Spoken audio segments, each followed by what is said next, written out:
Good evening, everyone. This is Jarvis Cocker on Jarvis's Corner on MUFC Realist TV. Tonight we have a show with the latest news. We will talk about Casemiro. He's apparently staying. Fofana from Monaco. Are we hijacking the deal from AC Milan again? Subamendi, again, 60 millions. Real Sociedad, can he come in from Real Sociedad and be our DM signing? Amrabat expired now, so we will try to renegotiate his deal, and we have a lot to talk about when it comes to PSG. Bruno going that way, Simons going that way, Sancho going this way, and Ugarte going that way. So people, stay tuned. There will be a lot of news, and we will talk about Ten Hag and this next season's tactics. Me, Stu, and Tom will be joining you in a minute after the intro. See you in a second. There is nothing wrong with your television set. Do not attempt to adjust the picture. We are controlling transmission. If we wish to make it louder, we will bring up the volume. If we wish to make it softer, we will tune it to a whisper. We will control the horizontal. We will control the vertical. We can roll the image, make it flutter. We can change the focus to a soft blur, or sharply to crystal clarity. For the next hour, sit quietly and we will control all that you see and hear. We repeat, there is nothing wrong with your television set. You are about to participate in a great adventure.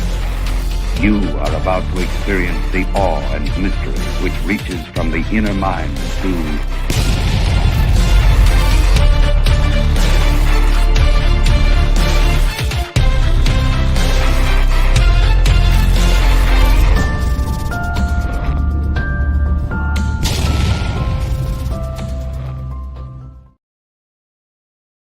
Good evening, everybody. Welcome to Jarvis's Corner on MUFC Realist TV.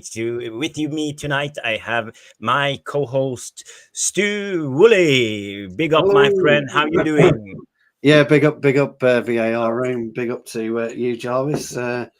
Yeah, do you know what? I'm doing all right. Been out of the country again, doing a few bits and pieces. So, yeah, went to Barcelona last week?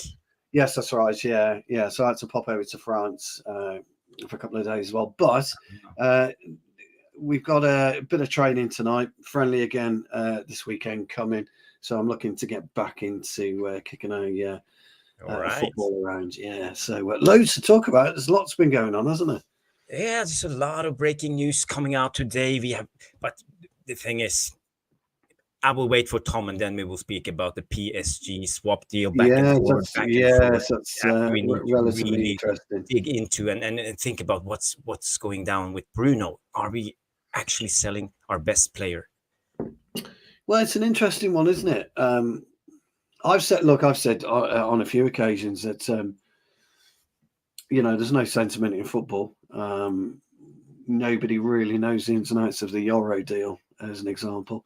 I would imagine Lyon kind of forced him and shoehorned him out the door, to be honest, because they were going to lose money on him. And, I would imagine that Dan Ashworth and Barada, Brailsford, Wilcox and our good old friend Sir Jim have got together and thought, well, right, we have this pool of money here. Mm-hmm. We've got this PSR to look at here, and we've got this cash abundance of players here. And, 2 and 2 doesn't always make 4 in football terms. And when you're looking at squad building, I've said this before, I'm on record as saying it. You can look back on previous videos that I've done on various channels. Yeah. There's occasions where you have to sacrifice. There's always a sacrificial lamb in life. Somebody has to take one for the team, so to speak. I hate that phrase, by the way. It winds me up more than anything. And so if you are Dan Ashworth and you're Wilcox, you're Barada, you're Ratcliffe, because you've got your money head on, and your Brailsford, Brailsford himself is no stranger to controversy, if one for the better frame. Then you've got to rebuild teams. And when you look at the history of Manchester United and what we've tried to do, certainly under Sir Alex Ferguson, there wasn't a player that was deemed big enough or worthy enough to stay at the club if A, there was somebody rocking the boat, or B, you could get your value for money. And our problem is, as Erik has said, and as also good old Rangy was saying, Manchester United just didn't need stitches. It needed open heart surgery, maybe even heart transplant. And to do that, you have to free up money. You have to free up funds. And so you would look at it and think, well, if somebody's going to come in with £100 million, then we will seriously have to look at that, because that £100 million allows us the freedom to do what we need to do to reshape this squad quicker than what we would be if we didn't have £100 million. Yeah, 100%. It will speed up things enormously with 100 millions. But the fallback is that you're stitching after the open heart surgery, i.e. the players on the pitch will take a bit of time to heal and meld together. When you're bringing in Eleni Yoro, you're bringing in maybe a Delict, you're bringing in maybe an Akata, or you're bringing in maybe a Javi Simons, or you're bringing in maybe a Wesley, a Fofana, or you're bringing in that Colombian kid we've just been linked with. Yeah. We're bringing in that left back that you did a piece on in Twitter. By the way, if you haven't, Kadioglu, yes, Kadioglu. Yeah, if you haven't read that, please read it, guys, in the VAR room, because it is some read. Great way of identifying a player's abilities and his common sense. So you've got this issue. So actually, Manchester United are in this position of juggling the biggest sphere we've had to juggle with over the past few years, and that's purely by doing common sense and understanding the nature of what's needed. Because you've got proper football people in there, such as Ashworth and such as Wilcox and Barada. So these guys know how to rebuild a squad. And the interesting thing is, whether people like Brailsford or not, he knows how to build a winning team. He knows how to build a winning mentality, because he's done it with Team Sky, and he's done it also with please click and read it. And he's done it with Ineos, and he's done it with Great Cycling. Now, yes, he sailed close to the edge. That's a debate for another day. It's not a debate for today. So if you're asking me, if you were to put me on the spot right now, Jarvis, and ask me the question, would you sell Bruno Fernandes?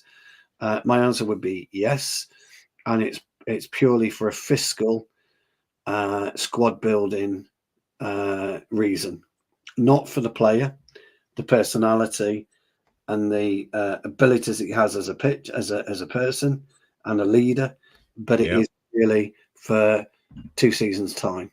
We all know, and everybody in the VAR room is hugely knowledgeable about the game. Everybody knows the incompetence that Manchester United fans are about to suffer. Now you're looking at competency, and competency, Jarvis, will slice the throat of a youngster to get where they need to be. Yeah. Not the best analogy, but it's true. No, but yeah, I get what you're saying, and I totally agree. And when it comes to Bruno, and actually I agree with you, Stu. I'm not hating on Bruno. I will try to be as leveled as I can, because Bruno is a fantastic player, and as I said in the intro, he's our best player. When it comes to his goals and assists, is fantastic. His stats are incredible. Mark's right. Mark was saying we won't do as well with Bruno next season. Correct. Yeah.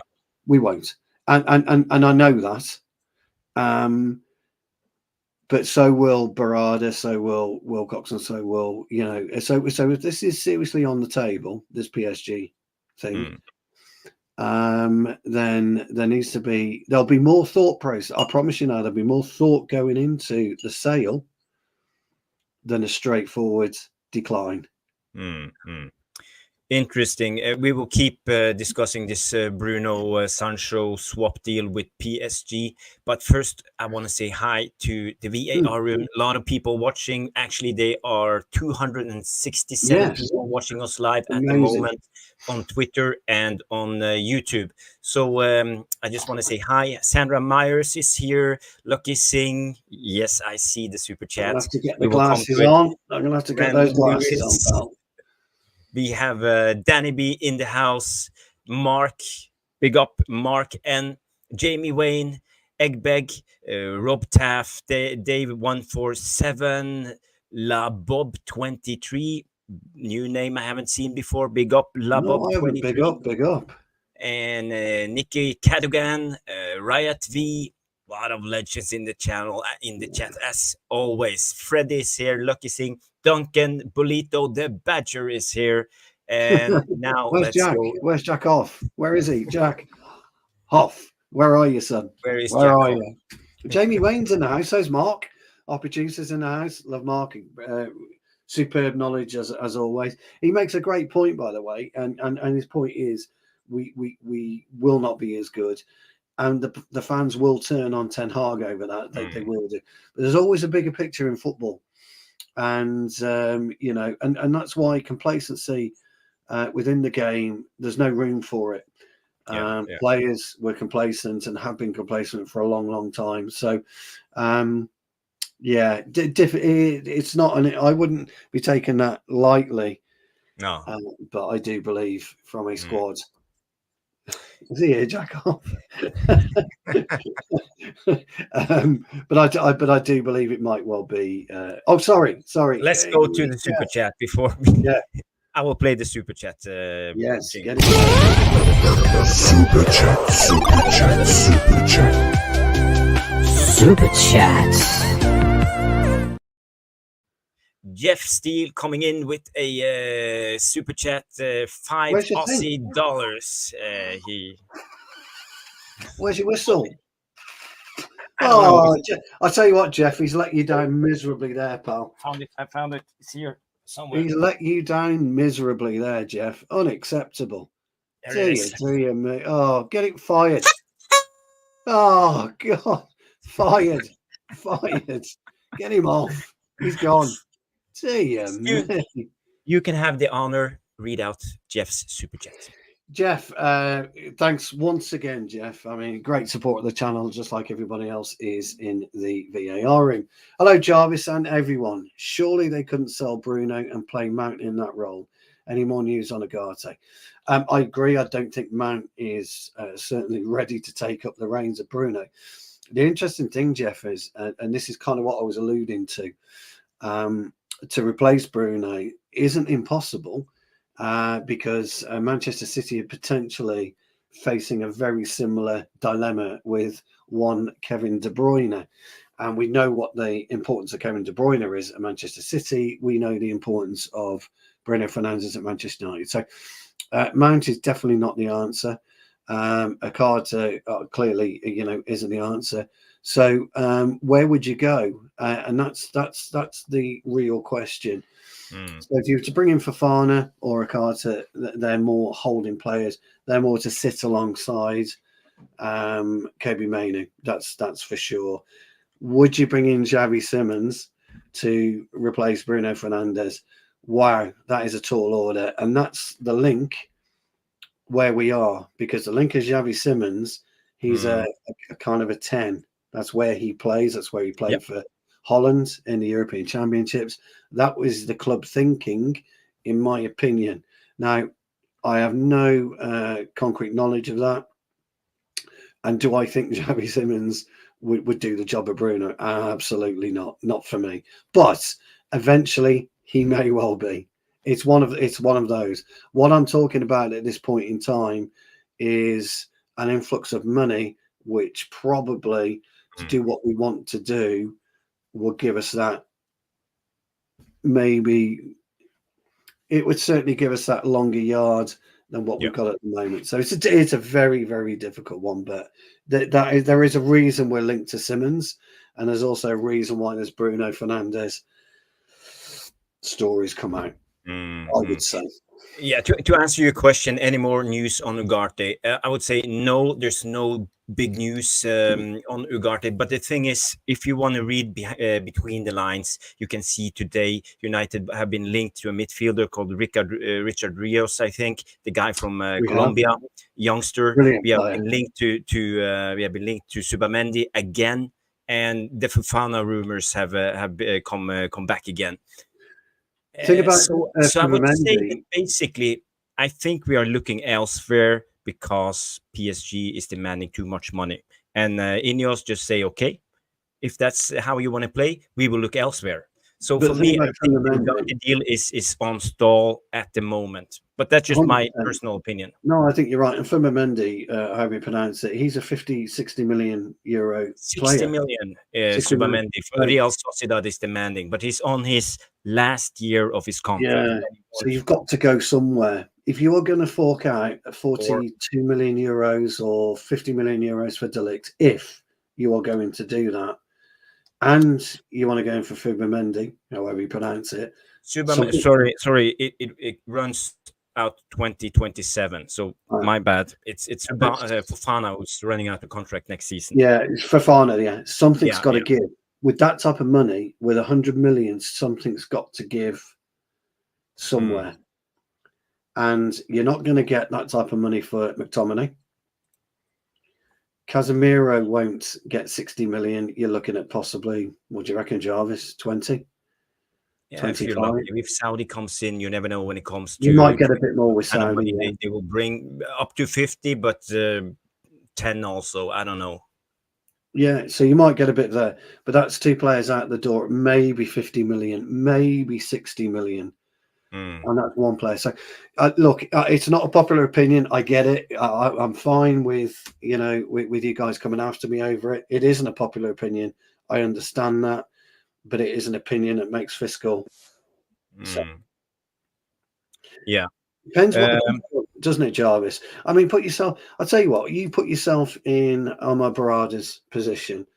What are you doing to try and escalate the rebuild quicker than 3 to 5 years? If you can get 100 million, it will escalate everything. But I think it will take a lot of time. Before this started, when Ineos came in, people said 2 to 3 years. I said 3 to 5 years. I'm trying to keep it realistic. But how we are rolling at the moment, I can see us getting all these deals and the shift around in our squad done quicker.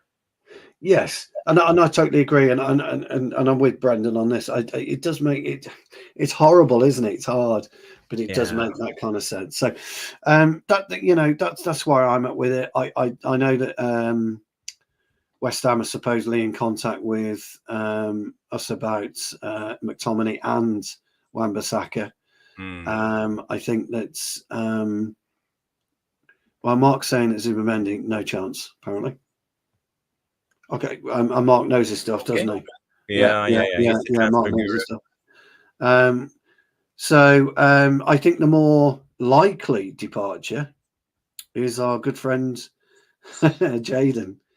I think he's the more likely departure. Yeah. And I would like to see Anthony go out on loan if somebody has been reported can pay his salary. But I mean, what we're going to free up with Jadon? Is it 300 grand a week, 270, 350? Well, it's 250, but including bonuses, it could be up to 350 a week. So it depends how many games he plays and stuff like that. But his minimum wage is 250. So if we could pick up 30 million for Sancho, because that's pretty much his ceiling, I think. Jarvis, I don't think you're going to get 50, are you? Then again, a good piece of business. So you could. If you could remove Victor Lindelof for maybe about 10, 12 mil over to Italy, if you could get Sanchez maybe 30, if you could move Tommy out at 30, that's maybe 70 million straight away, another 15 for Wan-Bissaka, 85, and maybe any scraps as well that we could move on. You could get your 100 million that way, but then you've removed 5 players out your squad. Now, our squad was bloated. And again, sorry, Jarvis, I'm going back to it. but you remove 5 players out your squad or 1 player out your squad for that money. For me, I would actually like 5 players out of the squad because we need 5 players. We need 5 players out of the squad. There's no 2 ways about it. But if you can't get your targets that you're after, Jarvis, then you might need 2 or 3 of those players. There's your dilemma with squad building. It's not a fine art. It's not a science. But I don't feel stressed this season because we have this academy players coming up, and there's a lot of them.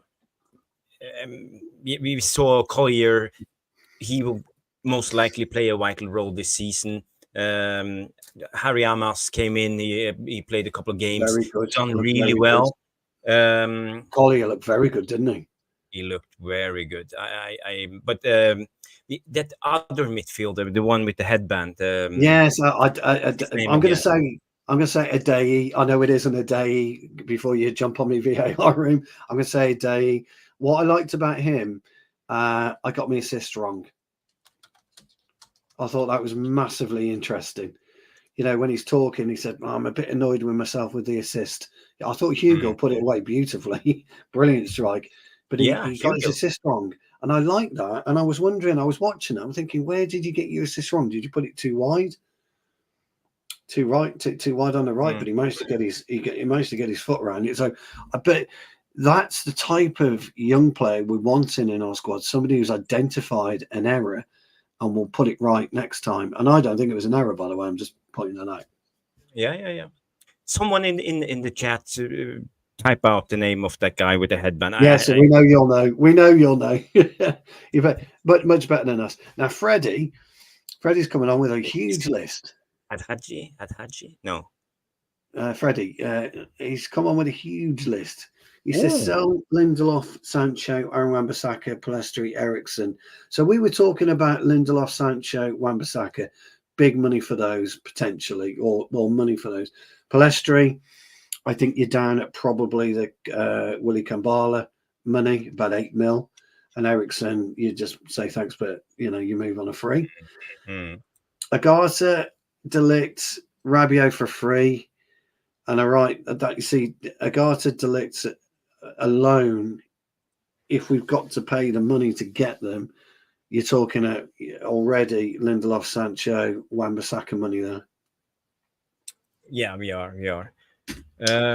It's an interesting list. Lindelof, I think we could sell him if he wants to leave. That's the thing. I think we could move Lindelof on. Sancho's problem is salary, but he has revitalized his career a bit when now making up with Ten Hag. Wan-Bissaka, brilliant player. Is he the right player for our system? That's the question. I think he will be able. We would be able to sell him, but the problem is the price.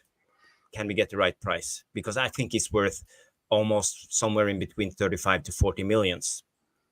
I think he's worth that. I think United will probably settle on 15 to 20, which is low. But I think they'll probably settle on 15 to 20. I think that's the maximum you get out of West Ham.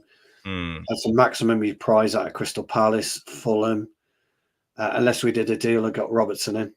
Yeah. Which I like. I like him anyway. The Wolves 15 to 20. All the clubs that would probably be linked with him. Bournemouth 15 to 20. I think that's the max you probably get. I mean, imagine if you were the manager for a team like Everton, West Ham, Wolves. You'd be knocking on the door all day. A player like Wan-Bissaka, he would be fantastic in a squad like that.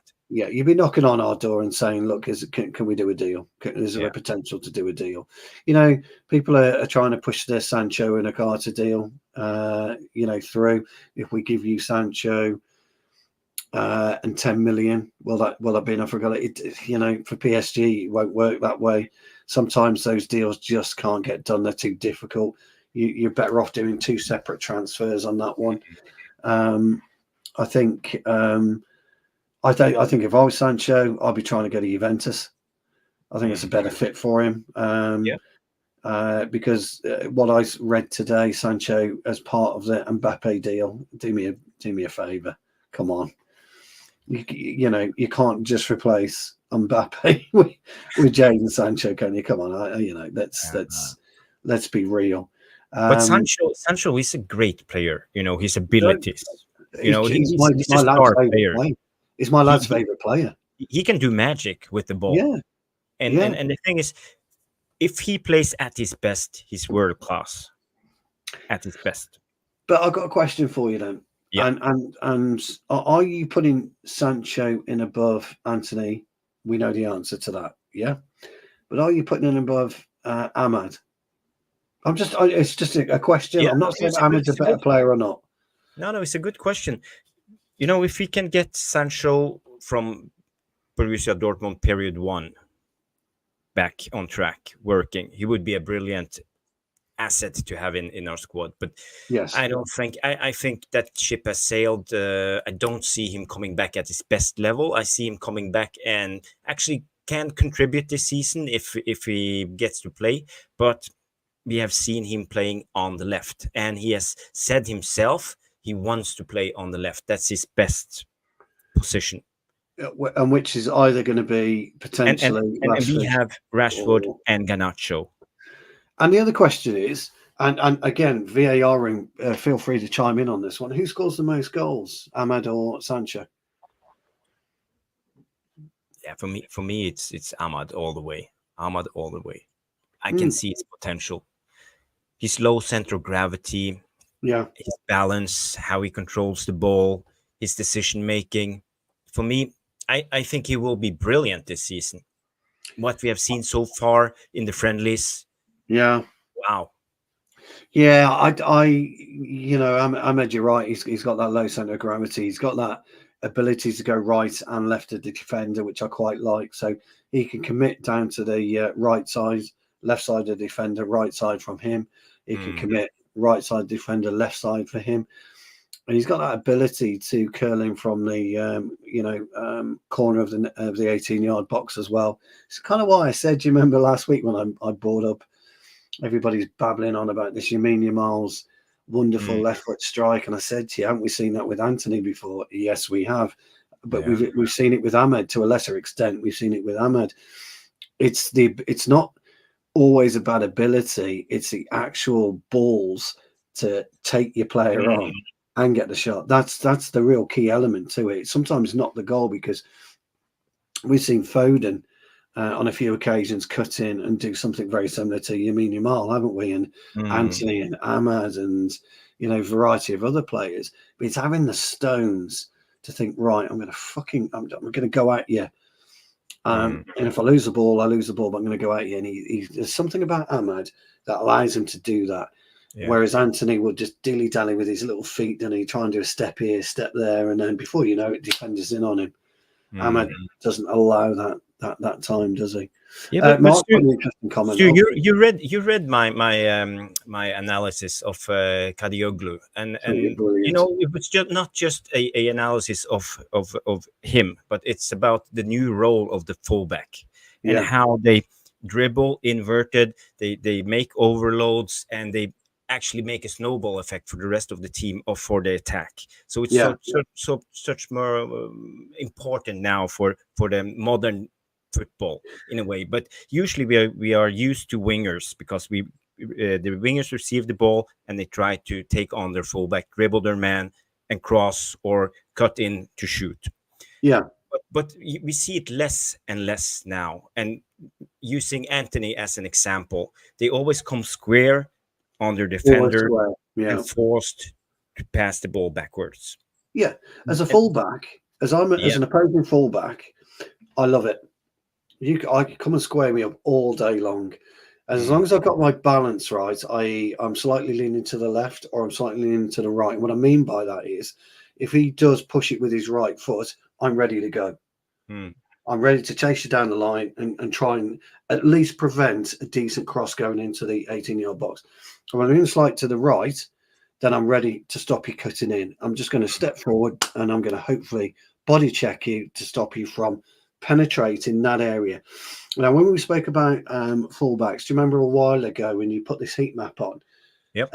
About where our fullbacks were, and I made a point saying, well, but he's not in the place where he should be, which is at the corner of the 18-yard box, because that's That's his territory. That allows him to dictate what he wants the winger to do.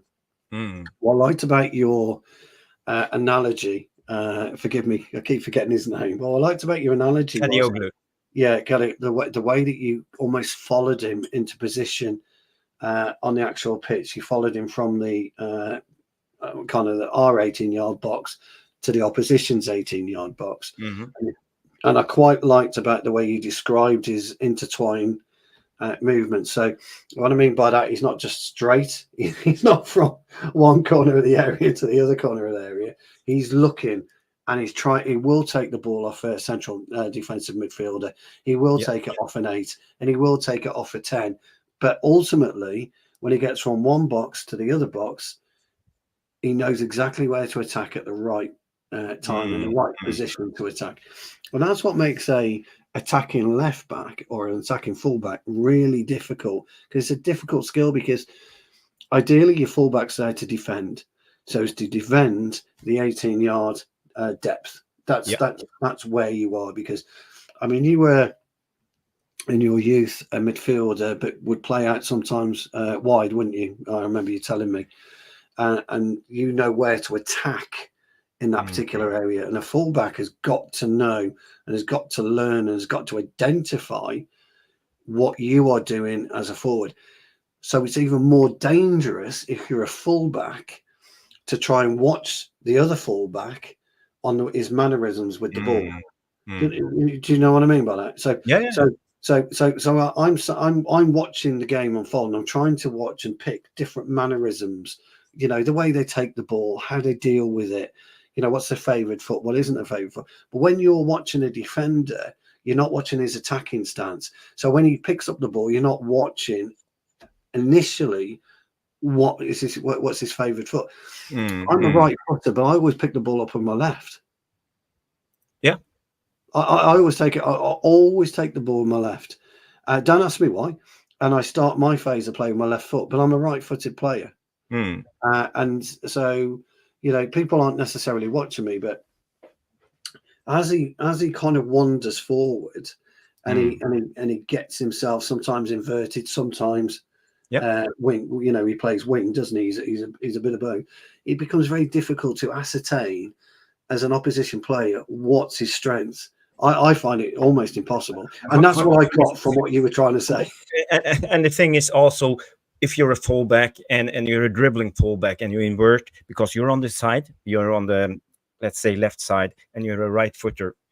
If you cut in, you have the ability to pass out to the left again, because that's the angle of your best foot. So what actually happens is when you invert as a fullback, you drag your winger with you inside, because that's you exactly right, make the opposition team commit 2 guys, the midfielder and the winger, when the dribbling fullback cuts in.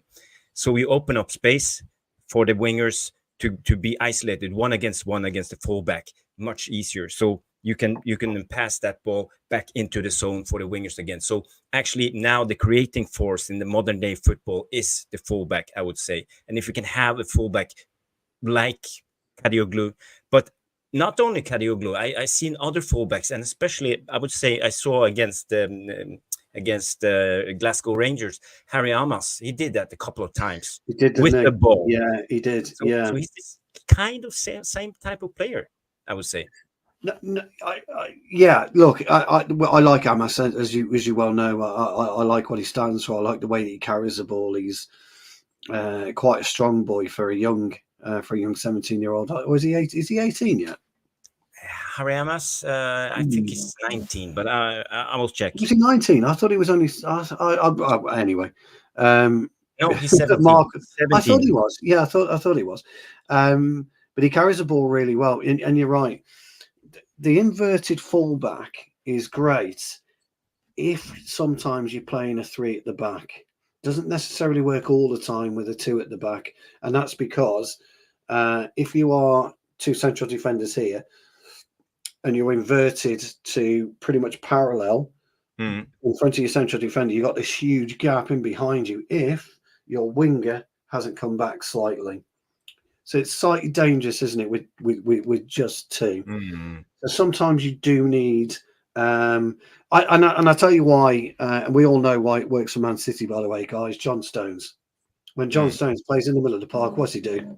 He drops in, doesn't he, Jarvis? Yeah. If the fullback inverts, John Stones sees it, or Rodri, and they just take 10 yards back, 10, 15 yards back to cover the central two, whoever they are, Kanji and Diaz. So, and then because Ake is a very attacking fullback, isn't he?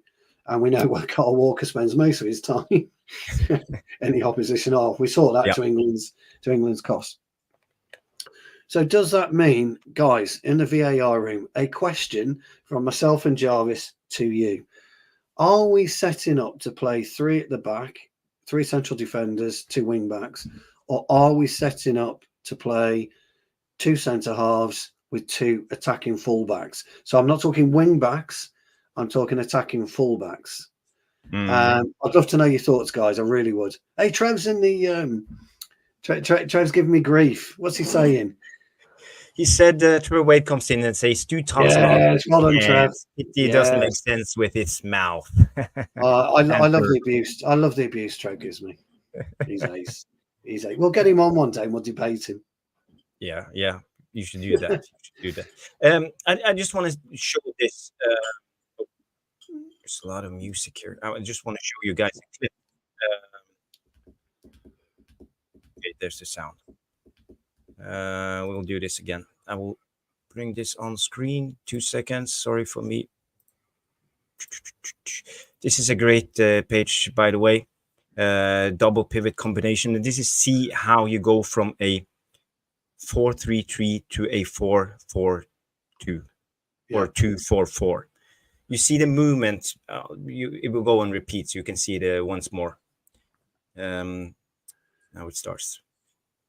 You see the shift in the midfield, the 8 and the 6 and the 8 and the 10 and the 9. Yeah, that's it. Make a square. So this is very important for guys to remember. If you play a 4-3-3, usually, as we did in the FA Cup final, revert to a 2-4-4 formation sometimes. And it makes us much more solid how to block. It's what we did so well in the FA Cup final, wasn't it? Yes. We adopted that kind of, that style. And I always talk about operating in zones, in my own zone. And that is based on your square analogy, operate in your own single quadrant. And then really whoever infiltrates your quadrant, it's up to you to deal with it, you and whoever that may be. So guys are saying in the chat, let's see, Danny B, what's Danny B come up with? Danny B is saying okay, we could run with 2 and then Agate if he comes, dropping in for sure. I think a lot of them are talking 4 at the back. So 2 centre by looks of it. Yeah, but Stu, this is the thing. This is how we do now. We actually play the 4-2-3-1 or how we do it. The inverted fullback comes in, be the extra man. So we play with basically 4 in the main position, in the main formation, but we revert into 3 because of the fullback who comes in. We did it a lot of the times with Dalot last season, but Dalot, he can do it, but he's not particularly good at it. He's not the best at it. Yeah, you have to be more composed on the ball. The problem with Dalot, he's too, what do you call it, erratic on the ball. Yeah. So if he's not under pressure, he would play the ball backwards, not turning with it and making the opposition make a choice how to press or to just fall. Yeah, no, you're absolutely right. And the interesting thing about that graphic is one of the things I do like about it is, and this has been our biggest issue for Højlund, and that's the 3 straight. If you look at the front 3, we've got them lined up in a line when Rashford and Garnacho should be 5 yards deeper than our central striker Højlund. So I'm wondering whether Zirkzee and also now with Van Nistelrooy, whether we make that point clear. But you're right. You're right about the box. Yes, we did. We didn't. Well, we took Rodri out of the game. Where's it gone? No, that's not the one. Oh, I've lost it now. Story said, if I can find it. We went. Where's the glasses? Yeah, no, I can't see it. We man marked City in the cup final in midfield. We man marked Rodri. It was, you know, taking Rodri out of the game is always key, and De Bruyne. So I'd agree with that. Yes. I just wanna say I saw some comments on my tan. The weather in northern Norway is incredible. It's been 32 degrees outside today. It's been now for 2 weeks. Who's been giving you grief about your tan? I've been out golfing in the sun all day long. Can't believe it. I can't believe it. What's going on? Golfing. Me. Should be out kicking that ball around. You know, I'm an old man. Here we go. Sorry, story. I found you now. I wanted to get his comments up because I couldn't find it, but I had to go back. The comments are going off the chain. They're absolutely brilliant again tonight. Trevor's done you, though. He's nailed you. Trevor's had you.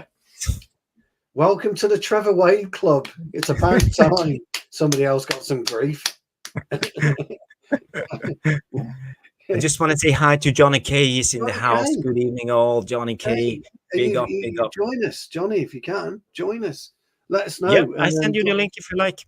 Want to be a part of Jarvis's Corner? Let's just finish up with the latest rumors. Fofana from Monaco, 30 millions, 1 year left on his contract, optional CDM. Do you see that happening?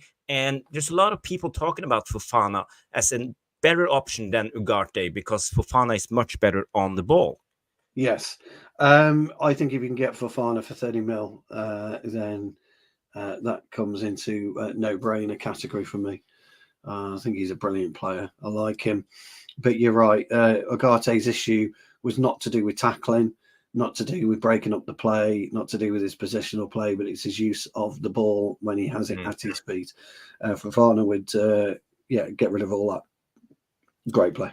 Yeah, he fits the age bracket. He's 25 years old, plays for Monaco, 1 year left on his contract. He's 85 centimeters tall, so he's a big guy. I think he's good on the ball. The interesting thing, though, Jarvis, and I've said this about centre half, it's all about pairing. You know, Yoro and Martinez would pair quite nicely together. To be fair, Yoro and De Ligt would pair, and De Ligt and Martinez would pair. Yeah. They would all pair really, really well. Would Fofana pair with Mino? Because it's got to be who will pair with Mino. Good old Kobe. I think Fofana could actually. I think he's a really, really good player. I mean, we were linked with Onana till he chose Villa. Or you know whether or not we were really seriously in for him, but I certainly think Jamie Wayne's Donald Trump up front. Raja, yes. I think by all accounts he's been negotiating, or they've been negotiating with Milan. I would imagine AC are probably quivering a little bit, and you might see that the Fofana deal might get accelerated Milan side because they're not going to want to have another Xerxes problem, are they? Do you think this has something to do with our latest, I would say, signing in the structure, Christopher Rivel? Yeah, I would think a link to a lot of players from the French league, from the Spanish, Italian. Yeah, Mark's saying here Fofana's definitely going to Milan, and so is Lucky Singh. Okay. Both going to Milan. Football's all about the black book, I'm afraid. Football's about contacts. Football's about who you know, and the ability to be able to spot a diamond in a shed, so to speak, when you've had a few too many sherbets. And that's what Vavell has done before. That's what Ashworth has done before. That's what Diggy Freeman has done. What Paul Mitchell has done. All these, and the guy in Villa equally is good. He flies completely under the radar. The guy at Villa. There are some superb talent spotters and scouts out there, and it's just finding the right player at the right time. and whether or not deals can be done at the right time. If we've missed out on Fofana, maybe we didn't know it was happening. Who knows? That'd be interesting. But Mahmood, is it Mahmood? Let's have a look. We've got there he is. Oh, Mahmood. If I butchered your name, old friend, I'm so sorry. But we are going to give you. Come on, Jarvis. Give him a proper. That's his first one that I've seen. Well, are you going to get the video going? Thank you, Mahmood. If you have something to say and something happened that you put in your super chat, just put it in the regular chat and I will read it out, Mahmood. And we will look at it. Thank you for the super chat. And yes, we have Jonathan Liljenberg from Sweden coming in, member for 13 months, over a year member on MUFC Realist TV, and watching Jarvis's Corner for a year. So thank you for being a member, Jonathan Liljenberg, and big up 13 months. I'm getting rinsed again by Monsieur Wade. Can you believe this? He's having a right stab at me tonight. Football is who you know. Ask the mighty Tipton Town. All they say is they wish they didn't know shit. Thanks, Trent. 3, 2, 1. Oh yeah. My God!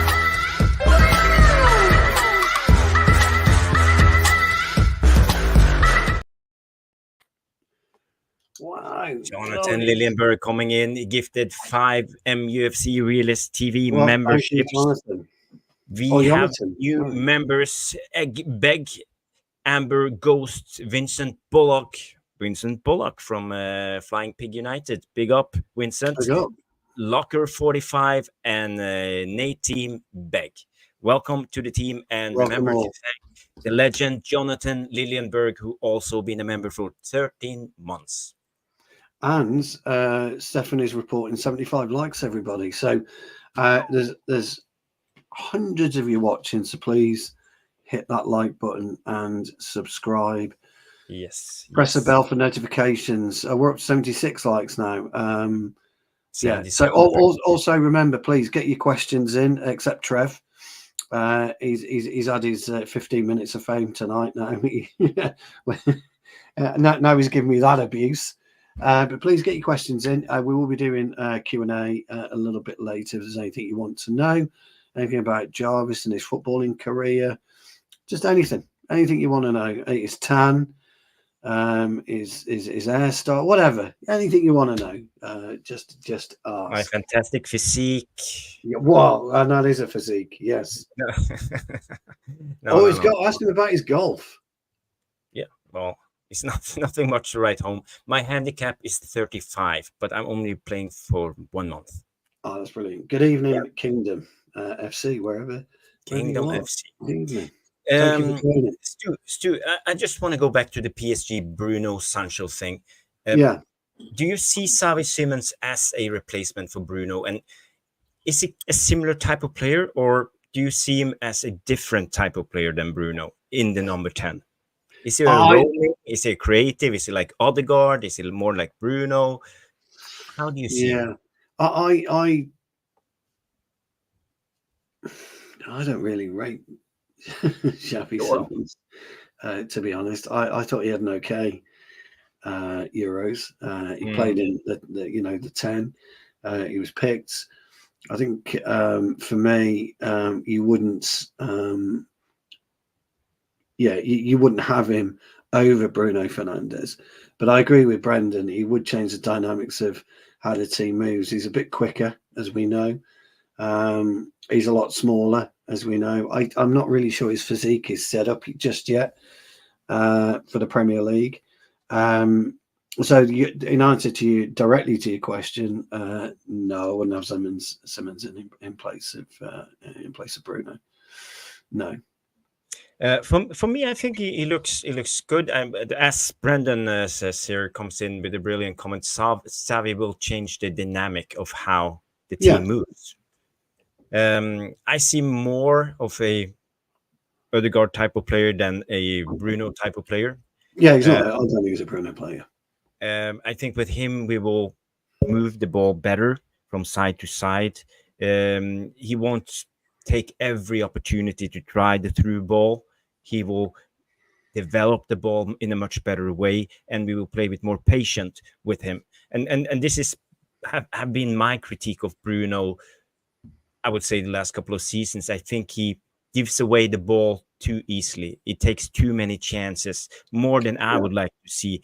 But then again, who am I to say that Bruno is doing it wrong? Because he always produces a lot of assists and create a lot of goal scoring chances for us. Yeah, no, I totally agree. Jonathan, look, it's a super chat. Anyway, it's a super chat. It's a super chat. It's a super chat. And he was saying that Javi Simons would take And in his place, I believe, if we get him. I think that's an interesting. I thought he was versatile. More, yeah, he is versatile, but I thought he was more central. I think he plays his best football central, doesn't he? Well, let's have a look. Let's have a look. My question then to the VAR room and to Jarvis: where's the upset with PSG? What's the issue with him and PSG? Yeah, well, I don't know the reason. I heard that he don't want to come back to PSG. He don't want to play there. I don't know why. If anyone in the chat knows, let us know. This is the thing with Javi Simons. Let's have a look. Yeah, here he is at the stage. Oh, Tom's in. It's going. Oh, let's just add Tom right away. Big up, Tom. Big up, Tom. Oh, he's gone. Oh, he left again. Okay, so here you see his main position. Just want to make it a little bit bigger for you to see. Remove some ads. Ads everywhere. So here is his main position, is centrally attacking midfielder, but you can see other position, also a left winger and a right winger. He's 21 years of age. He's born in Amsterdam, Netherlands. He's right-footed. Current club, Paris Saint-Germain. Contract expires 30th of June, 2027. That's why he's got a big, he's going 80 mil, isn't he? Puma is his outfit. Well, that's no good for us. We don't want any Puma. Get him in. There's his problem.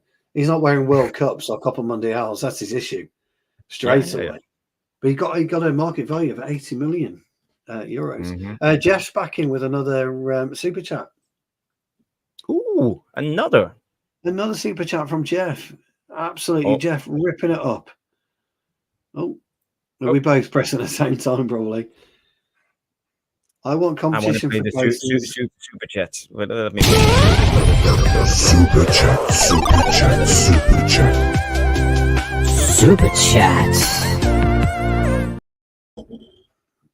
Super.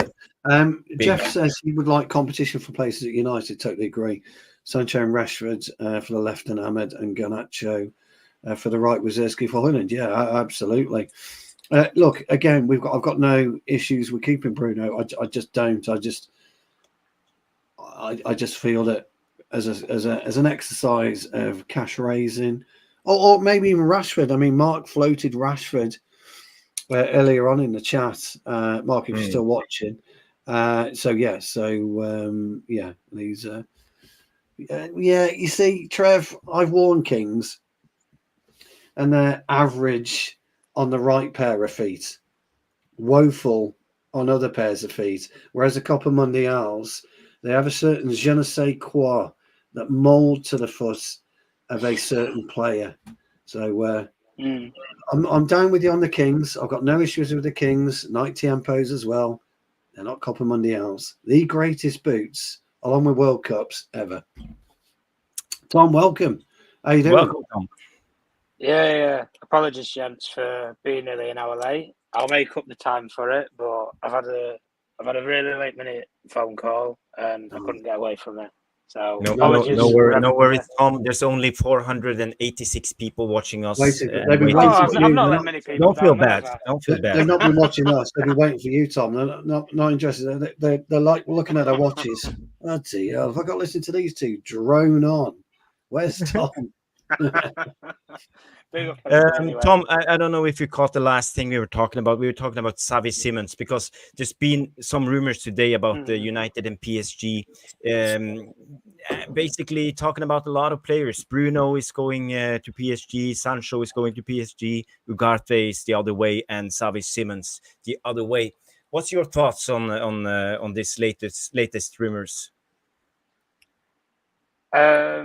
So hang on a minute. So Bruno and who? Sorry, Sancho. You said Bruno and Jadon Sancho is apparently. Is it swap PSG has deals interest or in them. is it swap deals or is it money that we're talking? No, it's money. It's money. Potential loan for Simons, isn't it as well? I've heard that. Potential loan for Simons. I'm not so bothered with the Simons thing. To be fair, I like him as a player. I do think he's quite good. My only concern that I'm going to say is we have a lot of players who are very similar to him in this squad already. I think Kobe Mino is a kind of similar sort of player. You do still have Mason Mount here at the moment. If you get rid of Fernandes, just in hindsight, you probably have that spot then to bring in Javi Simons. Ugarte, for me, I've said before anyway, I'm quite sold on him as a player, to be honest with you. I like him. I can envision them 60-yard full front runs, 2-foot into players at Old Trafford, and he will be a fan favourite player, no doubt. But we talk about this in the Premier League a lot, where you need that destroyer DM or you need that ball controlling DM, and it's just about picking one of them, guys. We've got one in Casemiro, but his best days are behind him. That's just the short and bottom of it. At the end of the day, we do need to replenish it and we need to refurbish it. Ugarte, I think, is that refurbished model. Fair enough, he's not had a decent time out in Paris, but I'm not being funny. You've got Fabian Ruiz, Vitinha, Javi Simons is a part of that squad again now. You know, Ugarte's in there. There's probably some more that I'm missing. That Emery kid as well. Like, there's so many midfielders in that Paris squad. To be fair, I can understand why he maybe doesn't get as much game time or opportunities. But from what I saw of him at Sporting, guys, I wanted him when he was at Sporting, to be honest with you. When we were looking, I think it was the same window that we got Casemiro in. That's the sort of player that we should have signed at that available time, probably. But listen, I'm here for it about the Sancho and the Fernandes thing. You know, listen, put him in a joint deal. I'm not arsed. I'd put him in a joint deal. Give us over 100 million for the pair of them. I'd bite your hand off straight away. I'd take Simons on loan. I won't do this option to buy. I'd want an obligation. I'd be happy with that. Buy him at the end of the season. I don't know, 35, 40 million pounds, something like that. I don't think it's too bad. Ugarte, I'd buy straight out cash. I'd probably push maybe 40 if I'm going to go to some lengths. Or just send both players either way and just PSG give you 20 million in addition to it all. And that works it all out. Effectively, everybody's happy and everybody gets what they want. The difference is with us, Jadon Sancho, for me, I think he's going to struggle to get his place in this team because I think Rashford will be given another go. I think Xerxes can interchange and you might see him play out wide in some fixtures and games if you need to maybe rest players. And to be honest with you, I think his reintegration into the squad, I don't think it's to stay. I think it is just to keep his market value, keep interest in the market to say that if all doesn't go well, we will keep him. I do think it is a bit of a bluff from United, and I think they are working the inners to try and sell him off. But they just need to try and raise the money that they want, and you can't raise money on a broken asset. You have to have an asset that's polished, or you can see what's actually happening with Jadon Sancho. And if he's sat with the under-21s, you're not going to see anything. But if he's on a pre-season tour, you can market him almost. And if you get money for him, you get money for him, don't you? But yeah, no, I'd be on board with all of it, to be honest with you. Fernandes, but don't you feel worried about selling Bruno, who is our best player when you look at stats, to be honest with you, goals, assists, and you know he's never injured. He's consistent. He's our club. He's our captain. And Bruno is very important for our squad currently. Yeah, I hear that. the only thing that I probably throw back towards that is I watched one of the Portuguese games. Fernandes played for 60 minutes in the whole game. Portugal could not keep the ball. They was losing the ball, dispossession, and you think about that Portuguese team, Vitinha, quality on the ball, Bernardo Silva, João Neves, so technically gifted players. But one player who's the glue between all of them is the 10, was Bruno Fernandes, and nothing was happening. They weren't passing the ball around, they weren't ticking. They took him out of the team. I think they brought João Neves off the bench, and then Bernardo Silva went in as the 10. Yeah, They were pinging it around like prime Barcelona. It was easy as anything for them. That's my only concern. And I've said this before about Bruno in our teams as well. I always have this rhetoric, and I've used it with Shaw on this channel. You've been here 10 years and you've not won one of the big two. That's a red flag for me. And as soon as you've been here for a decade and you've not won one of the big two trophies at this football club, that's when your time is up. These players, my rhetoric is, I'll give players 3 years. Show me something in 3 years why you should stay here longer than that. And if they don't, I want you out the door. It's as simple as that. For me, Bruno, when he came in, he had that good 6 months. Okay? Came on to the last couple of seasons. Statistically, it was good. But when we actually watched the games, guys, everybody would sat there at some point and say, why is he giving the ball away? Why does he always play this megalodon pass? And you can play the megalodon pass, guys, but don't play it all the time. That's my problem with him. I understand with players like De Bruyne. De Bruyne can play those same passes that Bruno can. They're similar traded plays, but the difference is De Bruyne can technically keep the ball, and he knows when to play the pass and when to just recycle possession and keep possession. Fernandes, he struggles to do that, and he's had 2 years with this system with Ten Hag. And all I'm going to say is this. He's 20. How old is he now, guys? 29? 28? I think he is. I think it's 30. So No, 29. 30, In September, he will be 30 years. Yeah. Okay, so 30. So by the end of the summer, he'll be 30. So when I look at that, I think you're probably going to get maybe 2 or 3 years better out of him. And if PSG came and said, we'll give you £80 million for him, considering we paid, how much did we pay again? Did we pay 40 million or 50? I can't remember. Something like that anyway. Yeah. If you get somewhere between 25 and 30 million pound profit for a player at 30 years old, we had this happen to us with Casemiro, guys. We bought a Casemiro who was 30 years old, and we bought him for 80 million pounds all in. 70 all in, 60 plus 10. 70, yeah. If you get that money for Fernandes, you can't turn it down. I'm sorry, you can't. But what you can do is, with 80 million pounds in the market, you can get the next Bruno Fernandes, and that might be Javi Simons. We don't know. That's an easy like-for-like deal to do, guys. You've just done business. And we already have Mason Mount, so he's also Mount, number 10. who's there, who might be that future project for the club.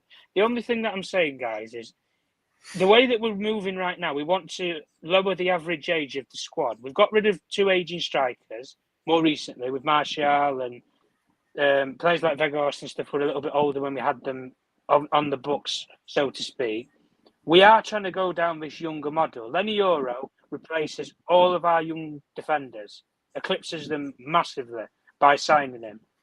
You're probably going to see the same thing happen with Shaw, either this summer, or I would predict next summer.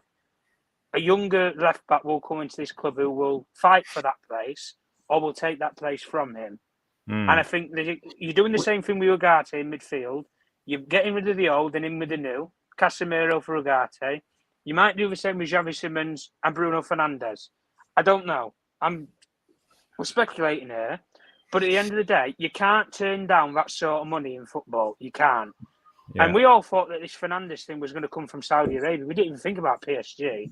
But PSG are the Middle East in Europe. They are the Middle East club in Europe. City, as much as people say it, they might spend £100 million on Jack Grealish once every 5 years. They might have that one player that they really, really want. This is PSG, who have just lost their main superstar in Mbappe for zilch, nothing. They're hurt. I'm sorry, they are. They are hurt as a football club. So they're going to want to take some big superstar from somewhere else. And if they swing by Manchester and they pop into Man United and say, we want Bruno Fernandes, we'll give you £80 million for a 30-year-old, sell him.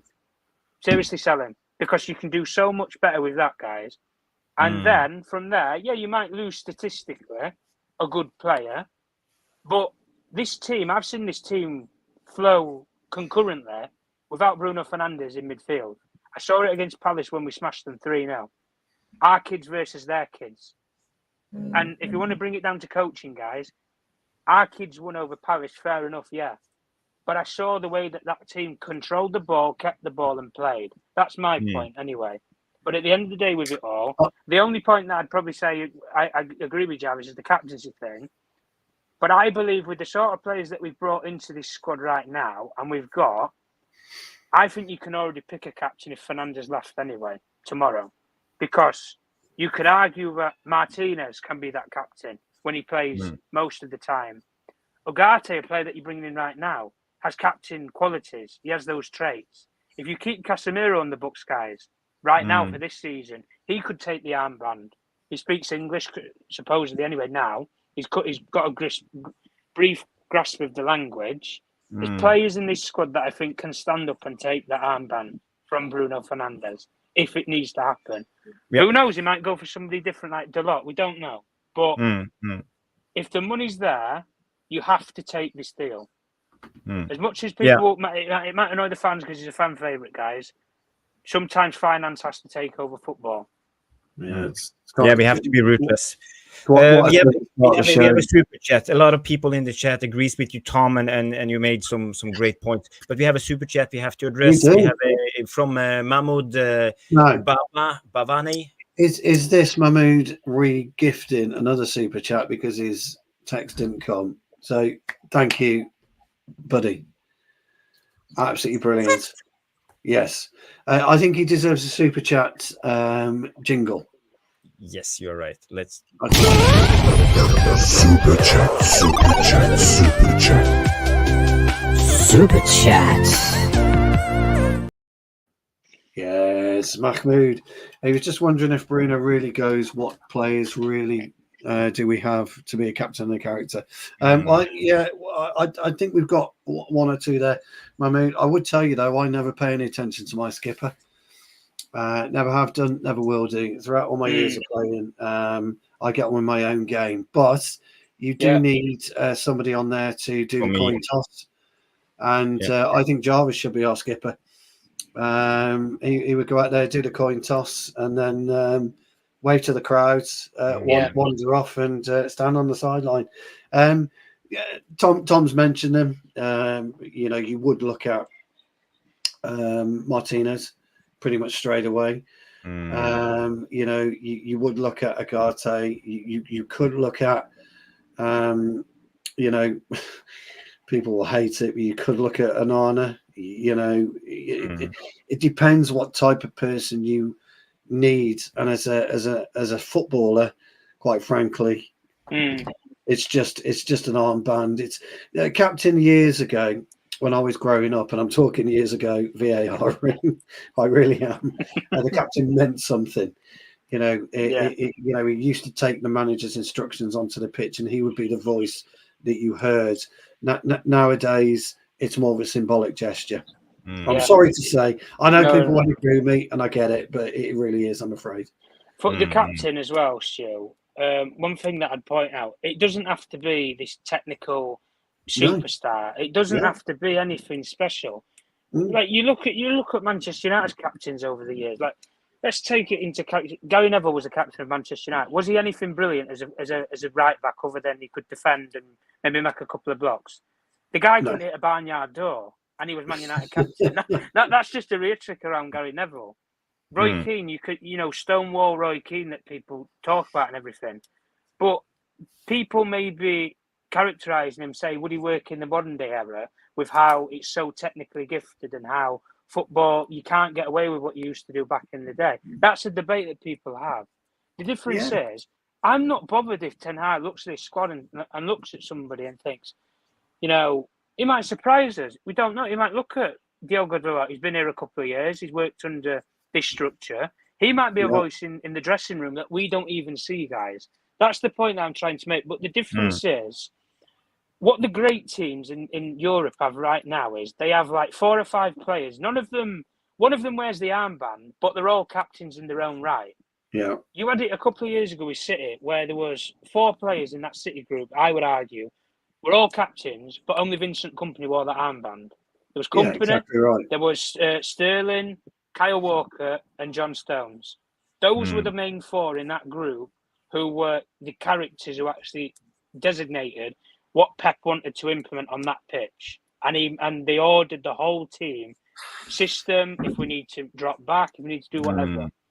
Right now, you could argue we have 3, maybe if you sign a guy, say 4 players who are characterised like that. That's my point. But in the same point, characters can be developed over time. From what I've heard about Kobe Mino, guys, he's not shy. He's not shy to speak to play. He said to Joshua Zirkzee after a semi-final that he just lost, "Are you coming to Manny or what?" Yeah. He's just lost. He's just lost the European semi-final, and he's asking him questions like that.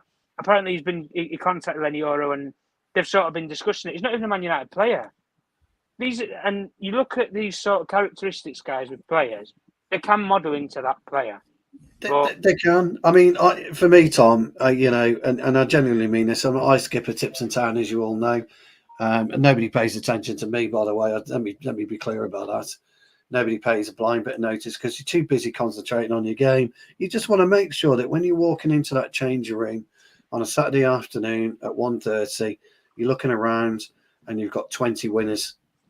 That's all you need. 20 winners. Yeah. If you've got 20 winners, that'll take you all you need to do. Mindset, yeah, we are way behind with Super Yes, Chats. we Mick's done some gifting as well, hasn't he? The gaffer. Alien Tenno's ripping me here on a Super Chat. So.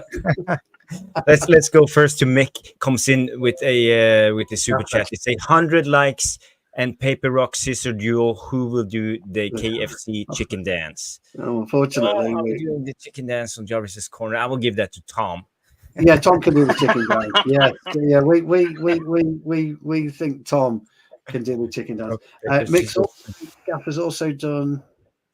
Yes, but I just want to say thank you to Mick, and he just gifted 5 MUFC Realist TV memberships to this brilliant community. Paul Greaves, Kwasi Boateng, BK Vasi 41, Park Skyler, Lee Burke, and Umar Dorat. Welcome to the club, and remember to thank Mick Ruby for his generous gifts. Yes, please. And Alien Tenno's Super Chat is somewhere. Yes, it's right here. I will bring it up. Yes. Here. Yes, she's drinking my grog. High strength vitamin C to anyone that may or may not be interested. But it could well be your brand, Alien Tenno. So cheers. Big up, Peter. Alien Tenno coming in with a fantastic £2 super chat. Thank you, and fantastic. thank you. Thank you all for all the super chats. And you know, the VR room has been brilliant tonight. It's been off. Trevor's absolutely rinsed me again. Stu Skipper Tipton Town out of the league. Well, thanks. What you know, I'm quite quiet, Trev, when I skipper. Quite quiet. I'm too busy annoying the opposition. I got somebody simbing the other day again. So Stu, I just want to bring up 2 things when it comes to Bruno. First of all, if you need a new captain, it would be without a doubt Martinez. He's our top leader in the club, and he deserves the armband. So for me, that's it's Martinez. not a question. But the other thing is, no one's mentioned that the manager of PSG is Luis Enrique. He is indeed. Do you know the formation that Luis Enrique prefers? He plays an out-and-out 4-3-3 attacking. There's no number 10 in his formation. He sometimes played the 3-4-3, but there's no number 10 in his formation. He don't play with a 10. So why is Bruno linked to PSG? Tell me. I would probably say because when he was at Sporting Lisbon, funnily enough, he wasn't the number 10. He was the number 8. He was a hybrid. He was a hybrid attacking number 8. When people were let me just remind people at the back. This guy scored goals from 40, 35 yards as a number 8 player in Portugal. He plays as a number 10. He can take free kicks, he can take corners, he can take penalties, he can do all the set-piece logistics of it, and he can play a super pass or he can score from 40, 50 yards. And he can do a late run in the box. The problem with us is the system that we want to play of disciplined control, he fails in controlling possession and dictating play as a number 10. The problem we have, guys, is he's been pushed into that position.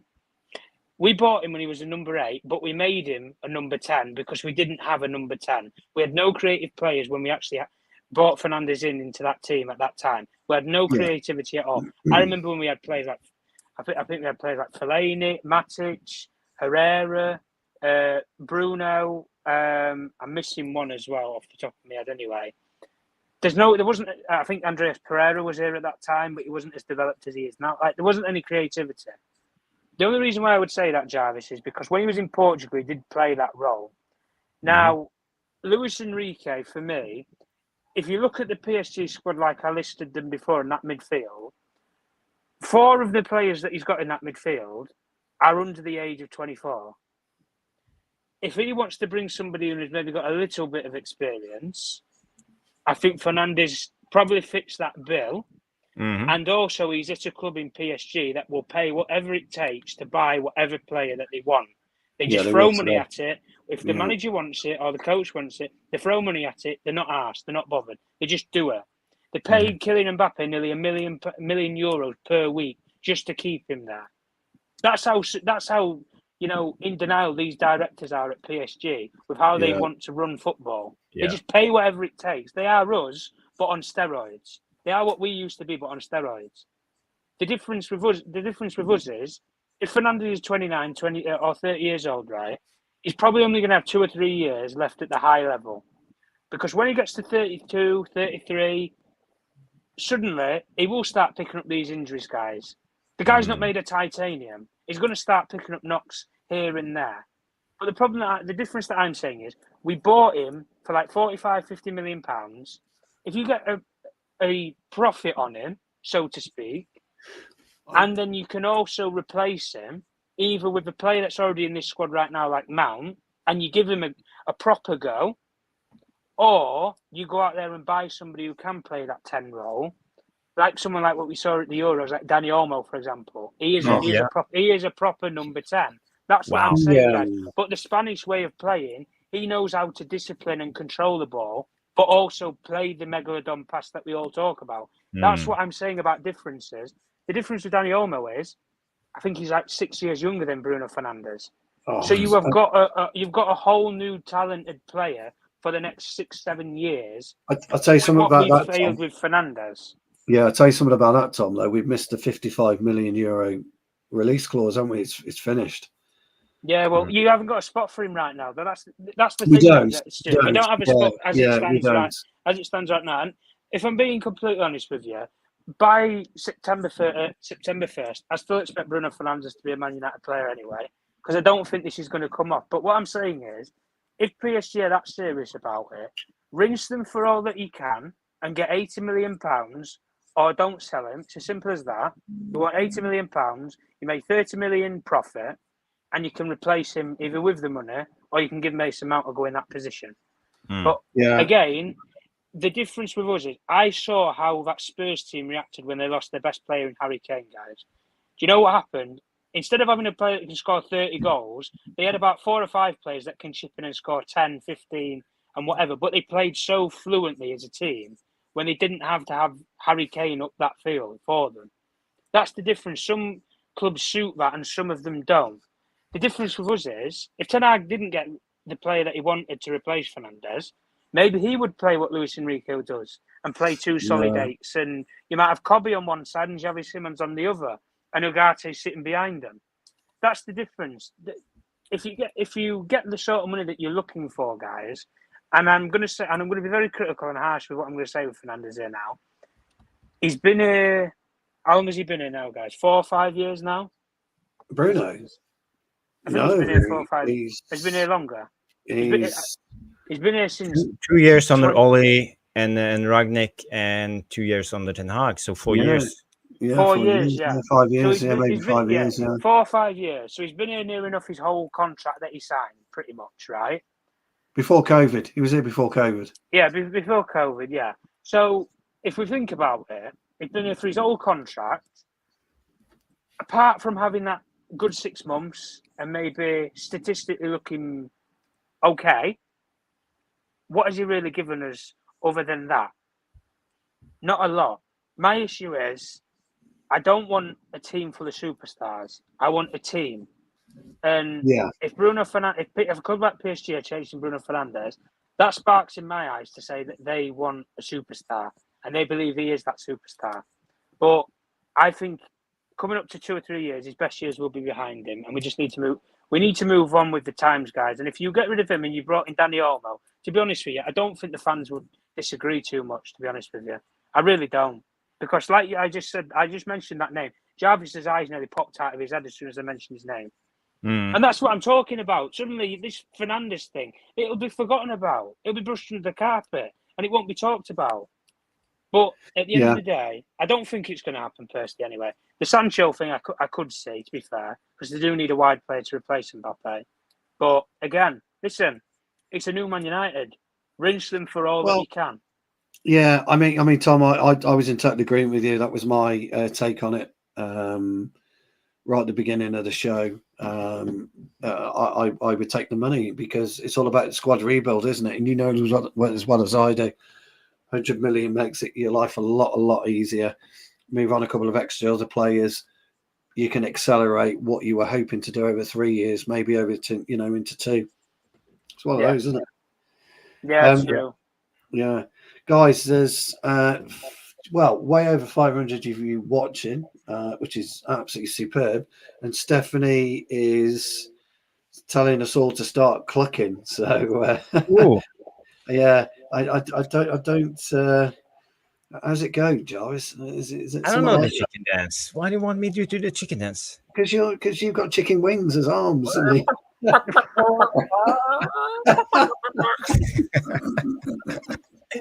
Tom, should we go? It's just the internet. It will go away. Tom, should we go? Do we want to be associated with that? God, that was brilliant, Jarvis. You do realise Mick's just going to clip that, don't you? Do that again, Jarvis. I can do it again. One more time, everybody. Yeah, pay attention. Come on, Jarvis.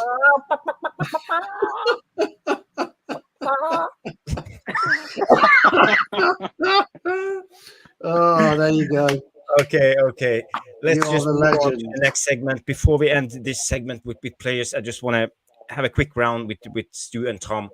Casemiro is most likely staying. How do you see this for the next season? Can we expect Casemiro to perform as he did in his first season, or can we expect a daft performance as last? I'll be very brief. I think he's looking trimmer. All the pictures I've seen of him, I think he's looking a lot slimmer. He came back overweight, in my opinion, last year. He came back injured, in my opinion, last year. I don't expect him to have anywhere near the season that we need from him. I don't expect him to be anywhere near the Casemiro that we expect and have seen when he first joined the club after his initial settling in period. I think, yes, I understand why we would keep him. I think he's way too much money on the books in terms of wages. If we could move him on, that would be the best option. But he's not a bad option to have to stick around, is he? Let's be honest. So that's my take on it. Tom? Yeah, again, same thing with Fernandes. I think his best years are behind him right now. Legs have gone. I'd probably say it's almost like an old man's gone away, put a lot of work in, but I don't think it's going. I don't think it's going to come back to a lot of fruition. He was supposed to. He is that. He's known for being that bit of a stocky, built player, and he's suddenly broken that frame just to try and get into a bit of better shape. And I don't really think it's going to help him. I don't think it's going to suit him personally. If he does stay, again, I'd probably see it as experience, leadership, maybe. bring him off the bench and use him as a shore up a game. Last 10 minutes, squeaky bum time. I'm not too bothered about that, to be honest with you. If you wanted to do that, but again, like I say, it's one of them. But he's got to cut his card issues out as well, Tom. For me, yeah, you know, he's got to understand, you know, what he can and cannot do, and he's got to cut his suspension and his card issues. They rattled him in this league. They did. Yeah. That Will Hughes decision against Palace, honestly, it's disgraceful.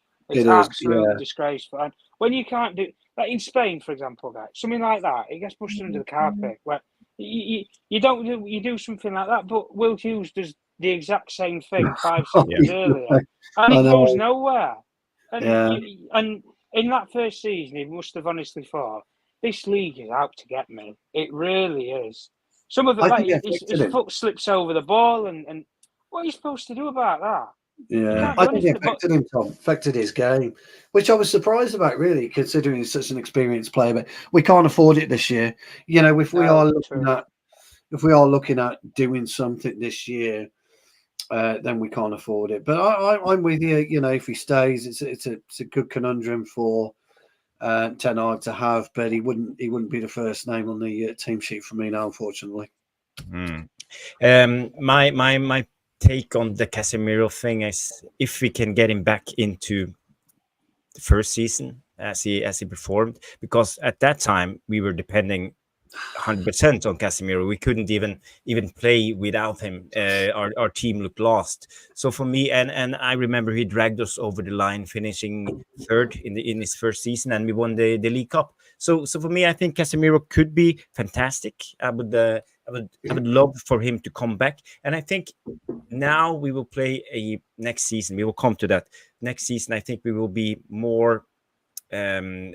Cherished possession more, and I think much back and forward. So I think we will see a much better Casemiro, because he doesn't have to do all this running up and down, and cover all that space all by himself. I think we will go for a more double pivot type of thing, and maybe sometimes move a little bit upwards with one of them in the number 8. So he will have more support. He'll be able to go back to what he did so well in the first season. His 10-yard little movements, his 5-yard little movements, head on a swivel, centrally positioned, ready to go left or right or come back when he needs to be. I think you're 100% right, pal. Yeah, and we got to remember he's a winner. He's been the best DM in the last 10 years. He will give a lot of experience into a young squad with a lot of youths. So I think he will be a vital part. And I don't mind keeping Casemiro, even though he's on high wages and stuff like that. But I think he can still contribute. It's one of the reasons that Real Madrid extended Luka Modric. Yes, it was ability. Let's be clear, his ability. But it's there for, Jude. He's there from Jude to learn off. Camavinga, great. So Stephanie's accusing you of having tanning lotion, Charles. Maybe I should start wearing sunscreen. That's the thing. Tanning lotion in Norway, that doesn't add up there. It doesn't go hand in hand, does it? No. But I gotta tell you, I'm from the north, so I probably have some Sami blood in me. And it's almost like native people up in the north, and you have more tan skin. I think you look more Sicilian. I don't think you're Norwegian at all. I think you're Sicilian. Yeah, he's got that little mafia kind of Don. Yeah. Are you talking to me? Yes, Don Cocker vibe going on. No. I'm always smiling. The legend is Jarvis Cocker. The legend. Oh, talking of which, very briefly, and I must ask you: Are you working with me Sunday on another broadcast? Most likely, yes. Superb. Well, we will give you information, because this particular channel has been trying to get all for United. Yeah, all for United. They've been trying to get me and Jarvis on for a long time, and unfortunately, our paths have never crossed due to certain things. So if you want to tune in and abuse us on All Free United on Sunday next week, you're more than welcome. As we've been abused wholeheartedly tonight, Jarvis. Rinsed tonight. Jarvis from Orange. I'm waiting for somebody to come up with the Oompa Loompa, Tom. That's what he just needs green hair, doesn't he? It's a term of endearment, old friend. We love you loads, you know that. Let's just move on to the next segment. I promised to talk a little bit about tactics, and I want to pick your brains on next season. Because my question is, what can we expect next season with Ten Hag? We have seen two friendlies up until now. At least the second friendly against Rangers, I saw some patterns that was interesting. And how we conduct ourselves on the ball and how we attack. So what's your expectations for next season, Stu, when it comes to formation and tactics with Ten Hag? What will Ten Hag do? Do you see us continuing with the 3-1-6, or what will Ten Hag do? I'm a bit on the fence with it. I think you're going to see a surprise, but I don't know what the surprise is as much as I floated, 3-5-2, as you well know, last season. It wasn't working for us, and I suggested we make a change. And I'm looking at the personnel we're looking at. I'm looking at personnel that we've already bought. I'm looking at personnel that we're considering to buy. Yeah. And you don't buy De Ligt, you don't buy Yoro. People call about this generational talent. I think he's going to be a superb central defender. I really do. And you don't have Martinez unless you got some kind of way of playing. And you would have sold Yoro a dream, I'm guessing. And you're selling De Ligt a similar way of playing. And then you've got to convince Martinez potentially that this is the way you want to play. And so I could see us, and you talked about wanting to play a more possession-based game. You want to hold the ball better. Are kind of, I don't know, or 4-1-6 as you put it. I know you like that. So yeah, the 3-1-6 is what we attacked with last season. Yeah, I don't think that's that's conducive of possession-based play, and I think that if we want to play, we want to bring the ball out from the back, we're going to need to have a much solid system and a more middle-centric system to be able to allow us to play from the back, if that's how he wants to, and then push it up through the wings. So I can see somehow, I can see a three at the back, 2 wing backs. Oh, really? Play. I can see a 5-3-2. One for the better phrase, and that 3. And I think he's bought Zirkzee in for a reason. And I don't think it is to switch with Højlund. I think it's to play alongside Højlund. It's to play alongside Rashford. Rashford to play alongside Højlund. The problem that you have in that system is the casualty. And the casualty is likely to be Garnacho. That's the problem.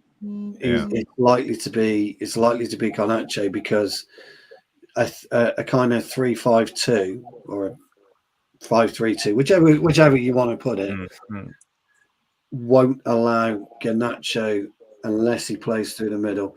He can play him as a number 8, as the ball carrying midfielder, as for example Real Madrid did this with Di Maria. Yes, remember that team? He played as a number 8, carrying the ball all the time. So this was his role. It doesn't service Garnacho particularly well, but it does service Rashford, Zirkzee, and Højlund. So you've got a problem by bringing in Zirkzee as well as Højlund. And I think he wants to play 2 up top. I think he wants to find that focal point, because I know Okay. Rude could work with two up top. He could allow, he could work with these guys. Now, bearing in mind, Jarvis, those two can split and allow the furthest number 8. So you'd be playing with 2 8s, really, a 6, 2 8. The furthest 8 to kind of go through the middle if these two split.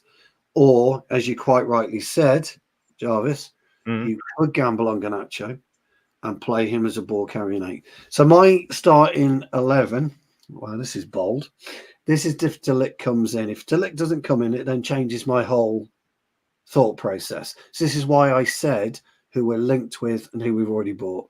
So I would consider Onana, obviously in goal. I think the 2 wing backs currently pick themselves in Dalot and Shaw. I think you're right there, Tom. I think they pick themselves. The 3 would be obviously Yoro, and then to the left of him, Martinez, to the right, De Ligt. I'm going to hold the midfield holding player for the moment, but say we'll just go with Casemiro, because I think that will play into Casemiro's hands. It's going to be Mino and Bruno for me, and I think you're going to see Zirkzee and Højlund up top. That's what I would do if I was Ten Hag. Okay. I know. Interesting. But as you mentioned, I see a lot of people, as Locker45 says, you mentioned the 5-3-2, but you have the 4-3-4. The 3-4-3 formation that will be the same. But what that does, and this is where I was holding the 6, and Tom, I'm pretty sure you'll agree with me on this one. You wouldn't use Casemiro, would you, to recycle the ball with pace? So you could use Fofana, would be better suited rather than Agate to do that. Then you haven't got the issue, have you, having to drop one into the centre. So you could use Yoro if you wanted to pull the ball out and give us a more of an attacking flat position up front. So that would give us some more overload in the middle, because we were killed in the middle last season, weren't we? Yeah, I think we'll all agree with that, won't we? It was open fields. So I think then that will play better into Bruno's hands as well, Tom, which I think could then work its way into a front 3 and work its way into more defensive side. That's why I would run with that and that personnel. But the 6, it could be one of 3, couldn't it? Casemiro, Agate, or with this system, by the way, if we sell Bruno, like me and you think it's the right move, and we bring in Simmons, you're equally sorted there. Yeah, you've got no issues with I agree. So that's what I think we should do or could do, but I it's I will just give it to Tom. And how do you see it, Tom? Because there's a lot of questions, preferred formation, defensive setup, attacking patterns. So what do you think Ten Hag will do next season? Do you think he will change up his 3-1-6, or do you think he will just double down and continue trying to play this open, not very successful formation? No, to be honest, I don't think he is. I think you will see something fresh, completely new. And the reason why I say that I think you'll see something fresh and completely new is he's got new voices and new ideas around him, who are going to push ideas. 2 people that he's got, right, let me put it this way. Steve McLaren, in the last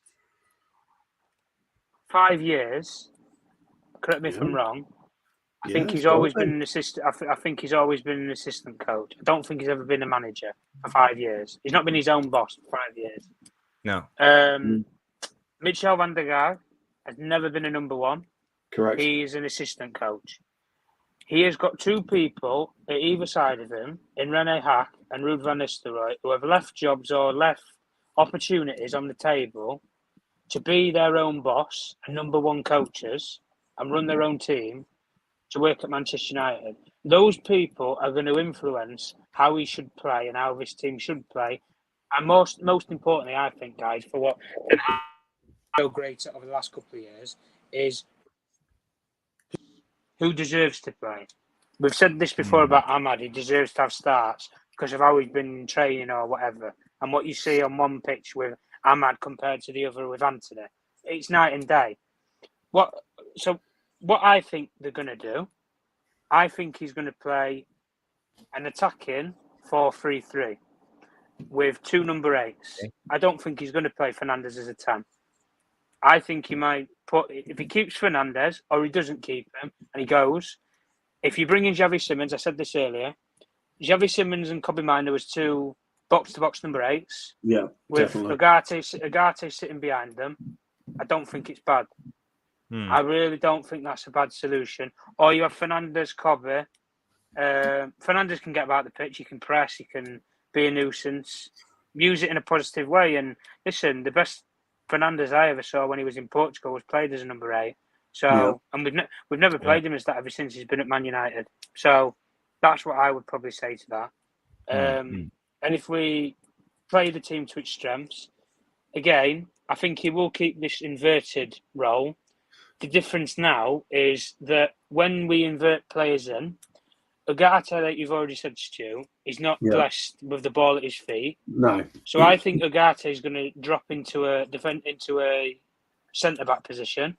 When we have control of the ball, I think you're going to see a back 3 of, I would probably say, depending on which fullbacks going forward in midfield, either Shaw or Delort, one of them will drop as a centre back. Martinez will sit and Ugarte will sit. And I think Lenny Euro will drop into midfield or play into midfield and carry the ball through. Yeah, and John that's exactly what I'm saying. A John Stones role. And I think because of the way that Euro plays, he's very silky with the ball at his feet. He can pick a pass out. One of the things that a lot of people don't know, and it's only just come to light recently, when he was a lot younger, he actually used to be a number 9, funnily enough. Yeah, and when he played as a number 9, he was very good. Yeah, he was a very good ball carrier. That's one of the things that I always said. He dropped deep for the ball when he was a very young player, and he always had that ability to turn and drive with the ball at his feet. And when you think about the age that he's at as well, guys, you can develop him in whatever way you want to develop him. And that's why I think if you sit Ugarte in there, he can hold as a stonewalling centre back. But the difference with Ugarte is, guys, he will take a yellow card on the halfway line and take somebody out if you're getting transitioned on. Martinez will do the exact same thing. Yeah. And Shaw or Delort will be your recovery pace player, almost. Or if you keep Euro there, Euro is a quick player. We saw that against Rangers, guys. He ran 60, 70 yards and put a block in. So we know we've got players who can have that recovery pace for us if we want to play this way. And by doing so, guys, you don't have to sacrifice Garnacho's development. You can maybe try and resignate Marcus Rashford into the player that he was the previous season. Ahmad, for me, is a 100% starter. I don't want to have this argument anymore. I don't want to hear a conversation about loans, about Sancho playing out there, Rashford play on the right, Garnacho, play Mount out there, Fernandes. I don't want to hear it.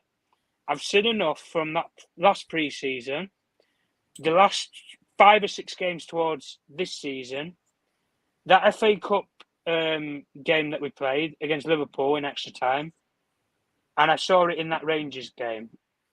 If you create the space for Ahmad to cut inside, he's a deadly player.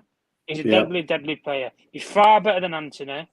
He can go on either side of the ball. He's not bothered. He'll take you on the right and put a ball in. He'll take you on the left and put it in the top corner. That's what you need from a wide player on either side. Garnacho can do that on either side, and Ahmad can do that. So you're not limiting your squad to being one-sided almost, is what I'm trying to say. And that's why I say if we play it as a 4-3-3 attacking system, the players that we're buying right now, I think, fits what Stu said, if you wanted to go in that direction, because it means that you incorporate 3 at the back when you have the ball. But also, in the way that I'm saying that we can play, when we then go defensive, guys, you then have number 8s who are going to be pressing players. So there's no number 10 involved in this. The 2 pressing number 8s is very similar to how Klopp's Liverpool team played for so many years and was so successful with Wijnaldum, Henderson and Fabinho. None of those 3 are technical gifted players. They're not. They wasn't brilliant on the ball, but they were workhorses and they got about the pitch well. For what we lack of technical players, that's what we can make up for with the players that we want and the player that we get in Ugarte if you bring him in. That's what I'm saying anyway. And going forward, I think René Hack, from what I understand, I think he's going to be brilliant from a defensive point of view. I think he'll be very similar to how Rui Faria was with Jose Mourinho's Manchester United team, where he solidified that back line and almost nothing gets past us sort of mentality. I do think he will develop Euro and players like Martinez maybe a little bit further so that they can carry the ball out. And I think he probably will maybe get the better out of if we keep players like Maguire or Lindelof and they need to play a game. He'll show them the patterns of where you can play the ball or where the space is to run into with the ball. And I think he'll just develop players in that sense. I think Ten Hag will almost be the glue to glue the team together from that midfield point of view and try and right, how do we get from defence to midfield to attack and intertwine them? And I think he will base it more upon rotation. So when we're running back to his own goal and then when we're attacking teams and counter-attacking, that's where I think Ten Hag will come into it.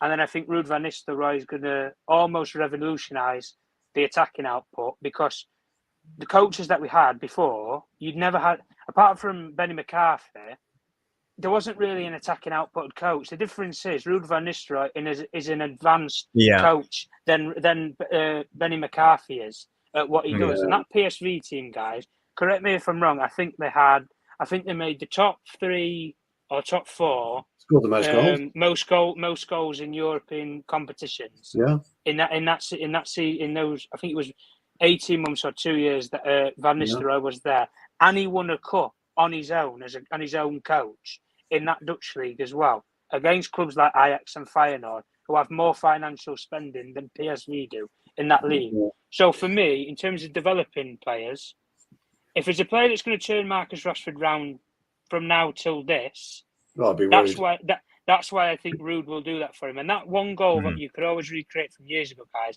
he dragged the ball from like 50 yards, ran around every single player and stuck it past the goalkeeper with ease. I've seen Marcus Rashford do that, but not as composed, and it's not as pretty. But you can maybe glue that up with a player like Rashford. And that's why I think, from Ruud's point of view, when players like Ahmad are playing well in training, guys, he will push players like that to play. Because if he was his own manager and he was his own coach, he would pick Ahmad to play over Anthony. That's all that I'm saying there. No, you're right. You're right. That's how I think it's going to be bolstered up from back to front. I mean, my formation does give Garnacho limitations. There's absolutely no two ways about it. The interesting thing will be where we are next Monday.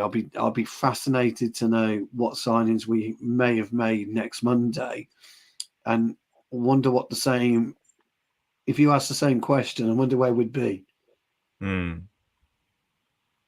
It'd be quite an interesting thing. Yeah. I mean, I might change my opinion with what we've got squad-wise, as opposed, because we're 2 weeks away, aren't we, from Charity Shield, Community Shield, wherever it is now. But Stu, I just want to say my take on the Rangers game because the Rangers game was quite interesting. I saw some new things, especially when it comes to our attacking patterns. There was one pattern that especially caught my eye. It was every time the winger had the ball and he cut in, our number 8 did an underlap and dragging the center back out and opened up the space for the winger, for the inside forward. And you could see it over and over again, and we actually scored a goal when Ahmad scored the first goal.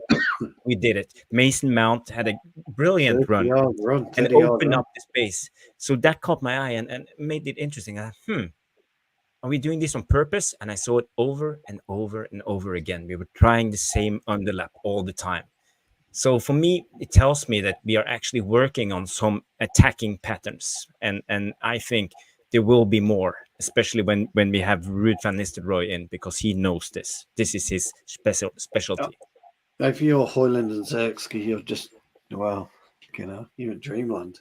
You're in absolute dreamland. Well, and Rashford walking onto that pitch, big Ruud there. Right, fellas, I'm going to teach you the trajectory of where I start to where I finish to where I score. Unbelievable. So looking forward to seeing what Ruud can do. But did you see it yourself? Did you see the number 8 run? dragging the defender. We've had an inability to drag players across the pitch for a long, long time. Yeah, you're absolutely right. And I did have to rub my eyes to see, first of all, Mason Mount break a sweat to go down the wing. I was waiting for his hamstring to pop halfway down, but I thought he was quite solid. He looked strong, actually. Mason Mount did. His running was powerful. Yeah, but he did. As soon as he popped the ball off to Ahmed, he popped inside. I did notice him pop inside, and then he had to be marked. Somebody had to take responsibility for Mason Mount coming into the. And it's a bit difficult when you're a centre half because, or you're a defender, because the fullback has instinctively got to go for Ahmed, but somebody's then going to track Mason Mount. If you remember, he wasn't being tracked by a midfield player either.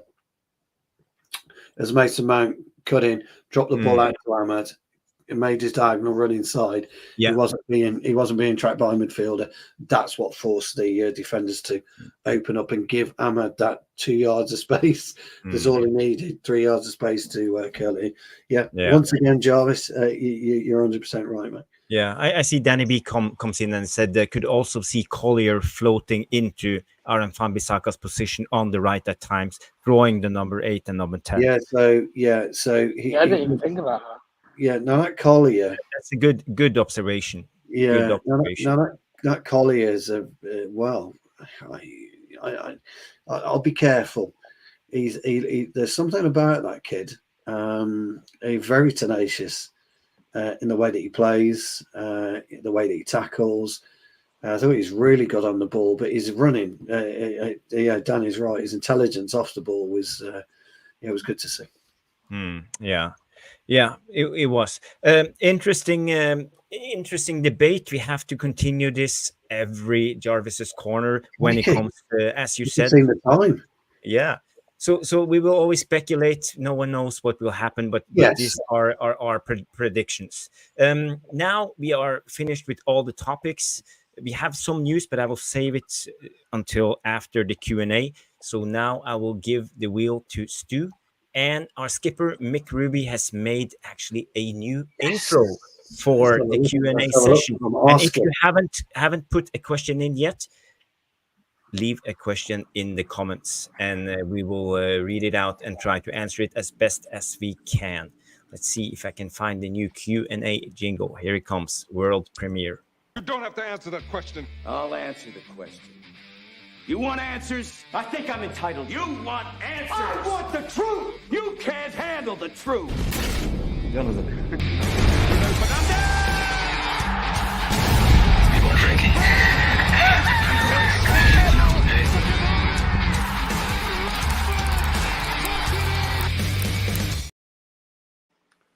Once again, Mick, brilliant little intro there.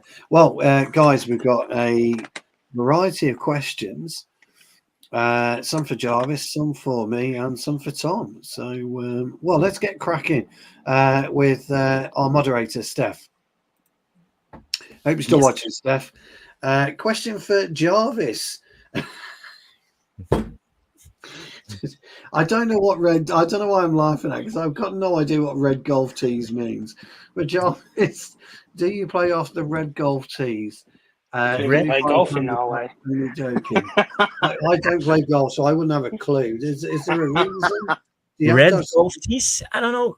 Are they for learners, Jarvis? Or? No. They're like 55 is the tees for the pros, 45 is for the regular amateur, and 35 is for the novice, the beginners. I play on the 45 tees.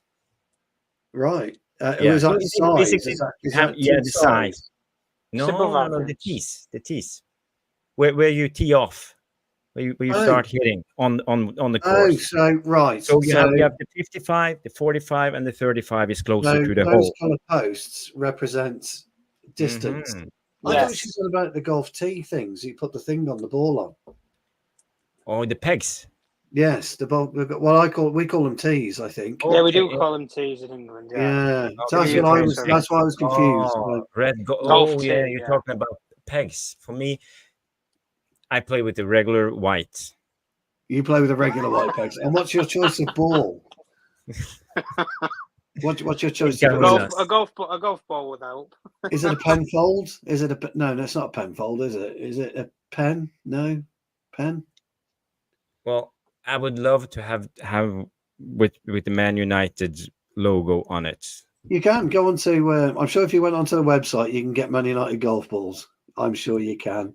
I will. I will. Steph, I hope that has answered your question because I've learned something I hadn't got a clue about. So there you go. Tom, Brendan asks, Steph, thank you for your question. I do see you've got another one, which we'll come around to in a few moments. But yeah, Tom, Brendan's great with his questions. I think you have to look at the issues we've had with the low block and the players we need to break it down finally. I think it's a really good question, good observation. I think something you've already touched on tonight already, Tom, but if you could maybe answer Brendan, that would be great. Yeah, like I said before, I think René Hag, this is probably his area of expertise. Solidify it defensively. Probably see who's the better on the ball out of all the players with the way that they want to try and transition and play more of an attacking style. Again, I don't really know too much of the ins and outs about it to do with what they're doing on pre-season at the moment. But the one thing that I do know in particular anyway with René Hag and how his Go Ahead Eagles team played, it was very strong defensively. The play, and even just if we characterise it with Dutch football, it is about discipline with control. In that league, if you don't know how to defend solidly, you're going to struggle because teams will just play the ball around you for fun, and they will make, say, 20 passes and then just a 5-yard tap in, and it's in the back of the net.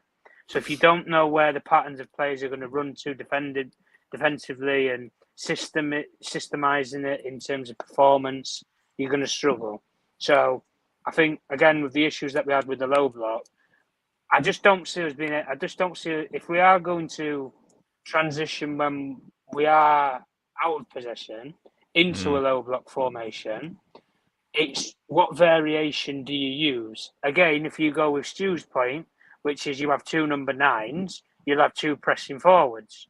Yeah. If you go with my formation, you'll have 2 pressing midfielders plus 3 pressing attackers. So you have 5 pressing players with what I would consider the back 4 and Ugarte if you bring in him or Casemiro, and you basically make a 5-line wall.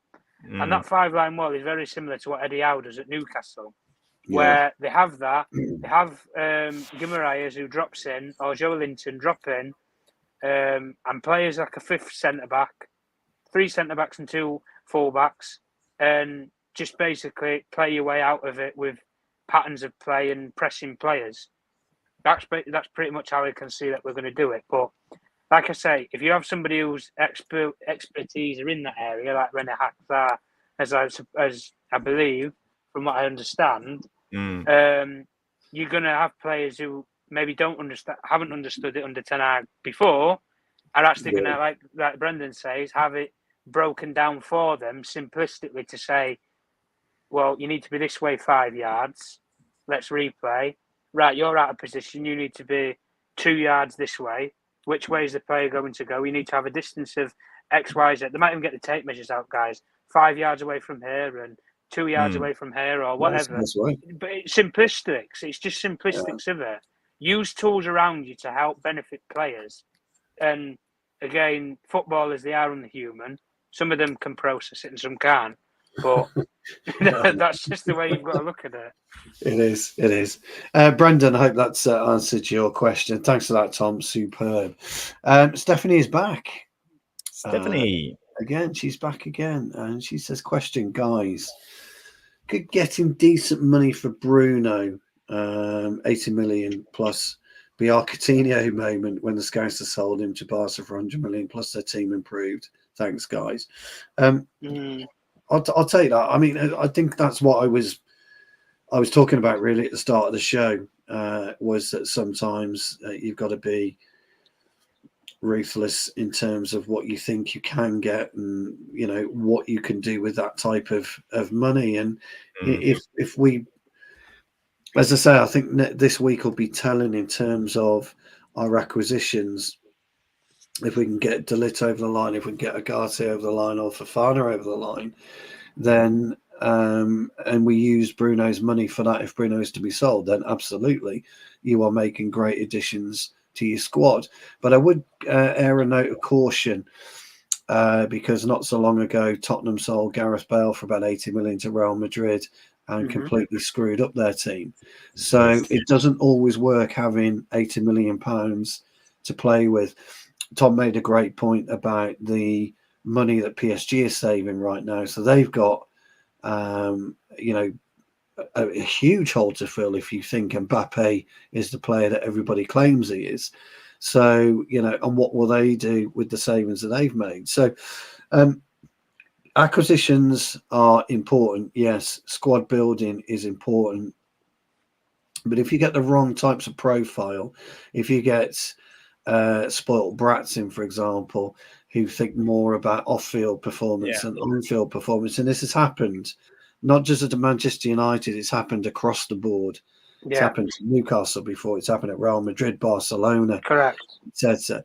Then you are running into problems, Steph. But if you were to spend your money wisely and you do your due diligence on not only ability but personality, family life, etc., then you can spread that wealth and build a much better squad by sacrificing somebody like Bruno.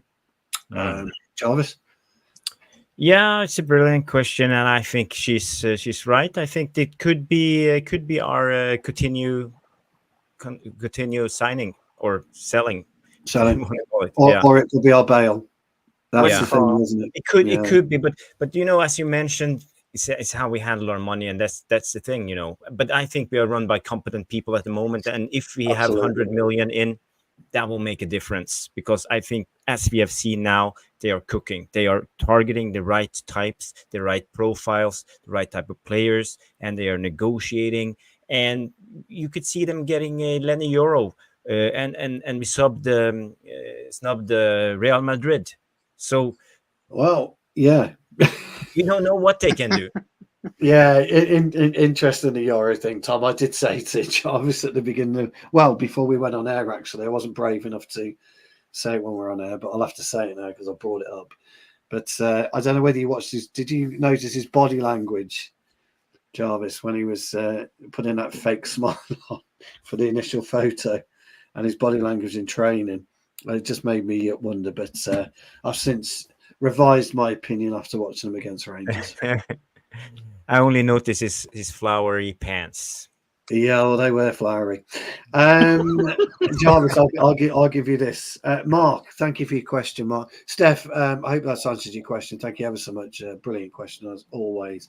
Mark Davis is in, and he says, can I ask the panel, are Maguire, Casemiro, Aaron Wan-Bissaka all leaving the club this year? I've heard they might stay now.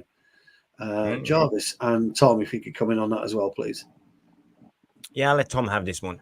Okay, Tom, you're in. You're on the chair. Maguire, I think, will get some interest from Premier League clubs. If and it's only if Everton sold Bramthwaite and they need to fill a hole. Agreed. I can see Maguire going there, sitting next to Tarkowski, and I don't think it's a bad partnership. No. I could see him. Well, I could have seen him going to Forest until they've signed Milinkovic from Fiorentina. Yeah. West Ham, that doesn't go away. I don't think the David Moyes thing really makes an argument and a problem for that. The only thing I would say is that they've just signed Max Kilman. So whether they want two centre-halves, I don't know. And they've paid a decent chunk of money for Kilman. Yeah, Wolves have just been bought out for Kilman. They've got a hole there. Do they fill it with Maguire? Gary O'Neill sort of style in players that he wants. Does it fit that? I think Maguire will go, to be honest with you. Even if we just take whatever you can, I don't think it would be a bad option. Just probably to add that, I think we will sign Dele. So do and I. I think Yeah, I think one too. of either Lindelof or Maguire will go. But I think the easier player to sell out of the pair of them is Maguire, personally. Casemiro, for me, I think unless you have a Hail Mary from Saudi Arabia, or you have the Crown Prince fly over to America and sits down with Sir Jim Ratcliffe in New York or wherever, and flies into his millionaire mansion in Monaco and wants to negotiate terms for him, then again, I've been over this before with how the PAF clubs run. It's not Al Nasser or Al Ittihad that contact to buy a player. It's the PAF investment officials. They contact the club. They sign the player. They assign him to a club. That's how it works. It's not a club buys him. It's a company buys the player, and then they put the player in a club. That's how that effectively works. But then it just goes under one of those PAF clubs' books, whichever they decide for. Unless you get Hail Mary for Casemiro, I can't see him going anywhere. Wan-Bissaka, I can see going to West Ham, personally. I think we've dropped his asking as far as 10 million now, to be honest with you. Yeah. I don't know how I feel about that, to be honest with you. I thought 15 was quite low, as it is anyway. Again, I said this before, if you get 10, 15 million, put 20 on it and go and buy Frimpong, bail out his release clause from Leverkusen and say that you'll pay the money pay the money over 4 years. Vanderson at Monaco. There's players out there you can get for 30, 40 million, guys. Yeah. And this rhetoric that you have to pay all the money up front, you don't. The Lenny Euro and the Xerxes deal proves that to you. If you pay pay 5 million more, you can pay it over 3 or 4 years, and you can still move in the market. It's business sense, guys. So that's probably what I'd say with those three. But out of all of them, I would probably say Casemiro's probably more likely to stay out of all of them. I think Maguire and Wan-Bissaka are probably heading for the door. I think so. I would have gone Maguire hands-on for West Ham until they sign Kilman. So if I was Crystal Palace, that's where I would be making the move from. Before we move on to the next question, I just want to share this because we have some breaking news from Fabrizio Romano. He comes in and he says... this one understands Paris Saint-Germain, PSG are currently not working on Bruno Fernandes' deal. PSG is fully focused on João Neves. If Bruno stays at Man United this summer, also new contract talks could be a following step. So now we heard it from Fabrizio himself. Yeah. I mean, that could change if they can't get hold of Neves, I suppose, couldn't it? Yeah. Right, next question. Mark, hope that answers your question. Thanks for that, Tom. Question for me, Bollocks, from Wizard. Oh, Wizard. Big up, Wizard. Yeah, big up, yeah.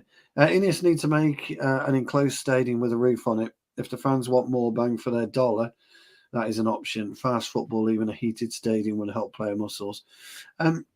Yeah, look, we've had this debate, Wizard, for a while now about, what's the best thing for Manchester United? Is it to refurbish or build a new stadium? I've always been on the fence of building a new stadium.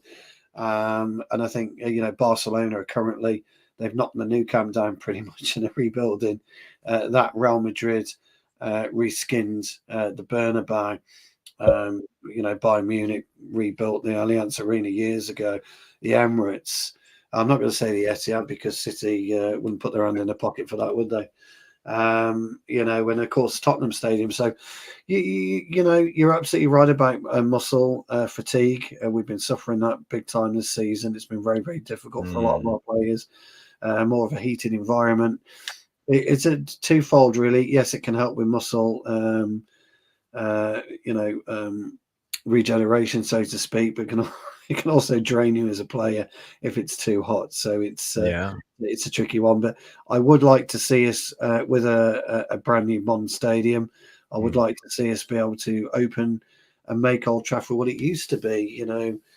to have Old Trafford not even considered for the next European Championships is absolutely disgraceful. Because Manchester United. One digression on that. I always played my best games when it was raining and cold. Oh, well, I loved the wet pitch. That's because you're Norwegian. Yeah, but not silly on this one. Sometimes you come out on the grass and just smell the air and feel it. This is my day. And then work out how far you can slide. I'll get me tackling from 5 yards today because I'm going to have you. Yeah. So I would like to see us with a more modern day pitch. I've been a season ticket holder for over 30 years. No, I'm 30 years this year. I'll get it right. And so for me, the stadium is close to my heart, but we've got to move with the times.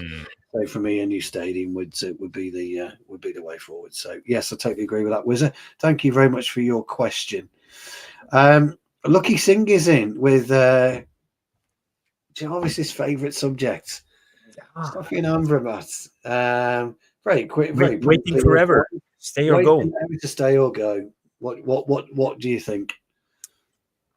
Yeah, as it currently stands, I think yesterday was the limit for the optional buy after the loan deal. So that went away. So now we are trying to renegotiate a deal for Amrabat and try to get the price low, as I heard, £10 million. That's the thing we're trying to get. So for me, Amrabat, he was a monster. I would say the 4 last games of the season, and he played really well. So I would love for Amrabat to stay, and 10 million, I believe, is a okay price for him, because he won't be a starter, but he will be an option as a DM coming in when needed. Let's say away against Liverpool, away against City, when we need to play that solid double pivot. So for me, I would love Amrabat to stay, but if it means that we don't get Ugarte, it's getting difficult. So it's a tricky one, isn't it? Yeah, it's a tricky one. I think any fan from 6 weeks or up to the last 6 weeks in the Premier League season would have said move him on, but the last 6 weeks would have changed a lot of fans' minds. So I believe 8 to 10 million is the right valuation. So I'd agree with that. I hope that's answered your question. Thomas, I'd just like to pop away for a bit. Now, this is interesting. This is this young another generational talent from Arsenal, Chino Obi Martin. Yes. Yes or no? Now, this is a real tricky one. Unless you're a true follower of the youth system, like Benny, as me and Jarvis know, who goes home and away to pretty much every Manchester United game with his son you can get, then you may have come across Chino Obi Martin. If you're not, then you won't have come across him. But basically, he's said no to contracts with Arsenal. Manchester United are hugely keen on getting this young player. We can tell you that much. And there is negotiations, and he's got to the end of this week to make up his mind if he will make the move to Manchester United or stay at Arsenal. I don't know a great deal about him, and I know Jarvis doesn't either. So we're not going to go on. I do. Oh, you do? Oh, good. I'm glad you do, because I don't. So I will let you tell DJ Superfly Guy what type of player to expect. Well, the thing is, for me, I saw some YouTube compilations by him, and he scored a lot of goals. As for example, I see Mark here in the chat mentioned that he scored how many goals? Let's see here. 16 years old, 32 goals, 18 games. So his stats is fantastic. But what caught my eye when it was him, because he's very physical, he's tall, he's 16 years old, he's 1 meter 88 centimeters. I don't know how it's 6 feet something. 6 feet. He's about 6'1", isn't he? Something along those lines. 6'1". He's very tall.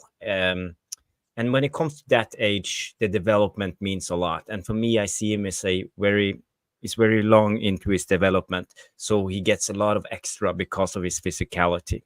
Yeah. But his technique, his finishing, his how he shoots, didn't impress me much, So for me, I see him like more of a raw physical monster in a way, but not the type of educated, developed player with great technique and finishing. So for me, I don't see him being a good player in the future based on that. But it's very hard to tell when you come to youngsters. Well, no, I agree. Look, I've seen a couple of YouTube clips as well, and I'll be honest. And you're right about the YouTube clips, Jarvis. They're always super clips, aren't they? We don't know what his off the ball work is like. We don't know what his attitude is like at Arsenal. We don't know why he won't sign a contract at Arsenal. So we don't know the ins and outs of it. I've seen a couple of goals. He's a bit of a long range specialist from what I can see. Quite like you say, Jarvis. From what I've seen, again, these are only one or two very small YouTube clips. But his finishing he reminded me of Welbeck. His feet. It's very no control. But me and you, old friends, were very critical of certain Erling Haaland.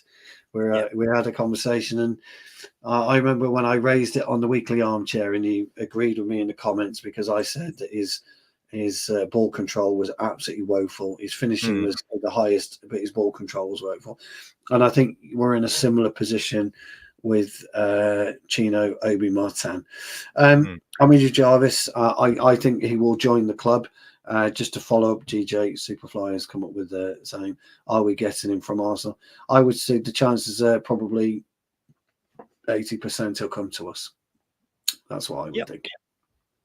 Interesting. We could be wrong, and it's very hard to judge a 16-year-old. But I'm not trying to judge him. It's just my observation, and I really hope we buy this kid and he comes through and be the next striker star. But I do like the question. I love the question because it's not often we get questions about youth football. So brilliant question.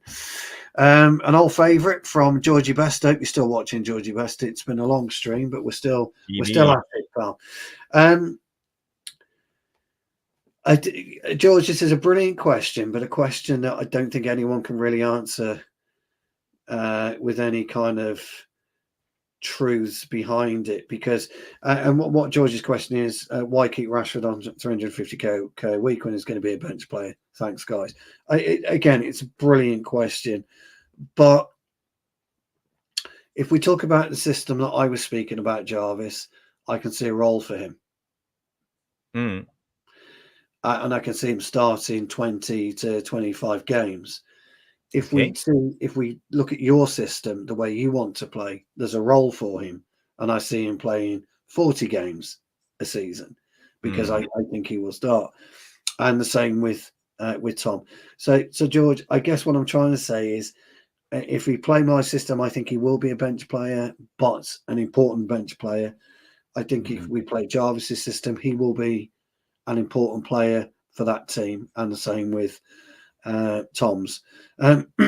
Very difficult to say right now where we are with it, but again, he looked like he put a lot of work in on the off-season, Jarvis. I don't know what whether you've seen any of the training videos. He looks strong again, and he looked a little bit hungry from what I could see. So I would imagine though, George, if somebody came in with 80 to 100 million pounds, I think the club will probably accept. I would say that. But if they don't, then I think if we go with Jarvis's and Tom's system, I think you'll see a regular. The thing with Rashford, for me, I think he has been carrying an injury for a couple of years now. 2 years. Now, yeah. And I think it has affected his pace. He has lost a yard of pace. And I think he have tried to reinvent himself to be that player he once used to be, but he's not anymore. And I think that's one of Rashford's biggest problems, because he don't have the technical talent, the dribbling talent. He's not that extremely good, world class, but his pace was extreme, and no one could beat him on his pace. But he has lost that element of his game, so I don't actually see him coming good and being the player he used to be. And I think that will be a big problem for Rashford. He unless he's injury free again and got his pace back. How do you see it? Right. Yeah, no, it's a great observation, and I'm not even going to counter it. I'm going to agree with you on that. But what I would like to see is, if that is the case, I'd like him to reinvent himself and become a different type of player, and cause teams different problems. Become an option that they're not expecting, because they're expecting a Garnacho, they're expecting a Rashford. They don't know what to expect from a Zirkzee. They're not going to know what there's going to hit them with a newfound Højlund. They really aren't. But with Rashford, and this is one of my big criticisms, wasn't it? If you remember from last season, we don't attack the diagonal anymore. We've stopped. So we get so far, and then we don't know what to do with it. We come back on ourselves. Yeah, but we saw it against Rangers. They were attacking the diagonals, but it's the off-the-ball movement that opens up space for them to run into.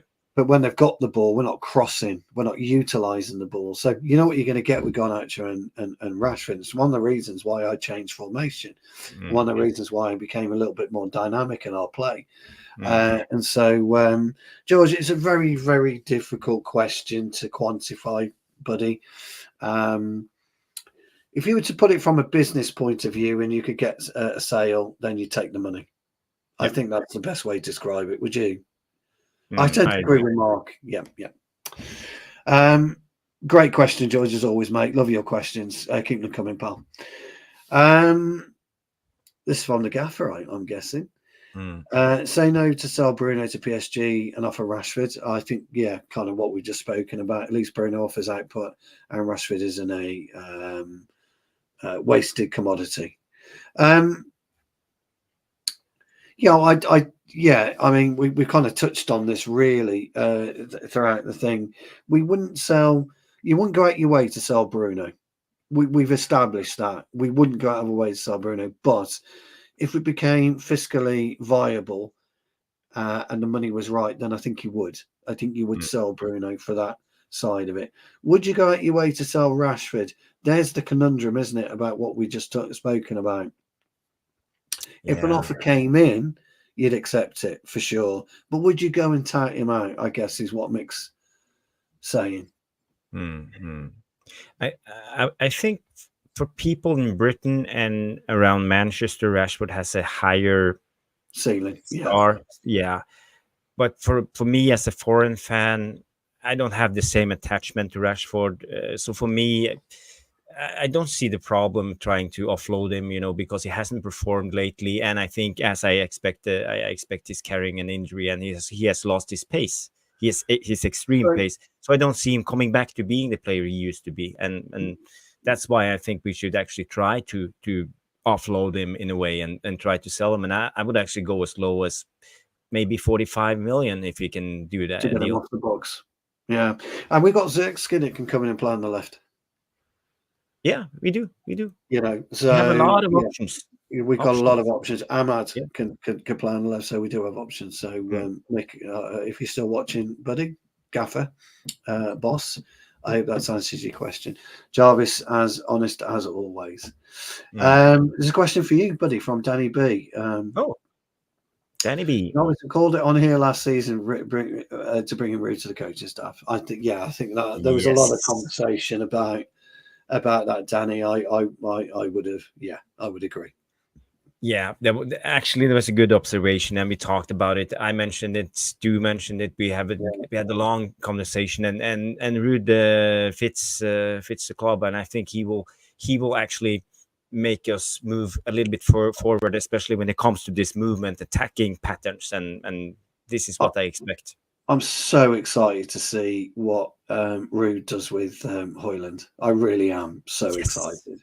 I can't wait. You know me, I don't get giddy about football, pal, but I really am with that. DJ Superfly, we did answer your question a little bit earlier, so thank you very much for that. Danny, hope that answers your question, buddy. Tommy Boyle, 71. Can we win the league? Not this season, it's a transition season if we're honest, but will Pep leave? And if so, can we get back on top as soon as next season? Great question. Now, if you'd asked us at the end of last season, everybody would have said 5 years, no chance. You're absolutely right, Tommy. We can't win the league this season unless a huge amount of luck goes our way. Man City implode. Arne Slot doesn't know what he's doing all of a sudden as a footballer, as a football manager. And Maresca can't get a tune out of anyone from Chelsea. We may get across the line with that bit of stability. Me and Jarvis actually do think Pep's in his final stages, maybe not this season or next season, but we think he's in his final stages of working with Manchester City. And we've spoken about this a while. I don't think it's got anything to do with 115 charges. There are obviously big problems for City behind the scenes. There was a court case about a month ago, which we were expecting to hear a result, with City suing the Premier League. We've not heard anything. It clearly hasn't gone City's way, you wouldn't think, because we would have heard something. They would have been all over it with PR. We don't know for sure which way it's gone. There's something within Pep and Guardiola. I'm not going to call him Pep. I hate it when people call him Pep. It's Guardiola.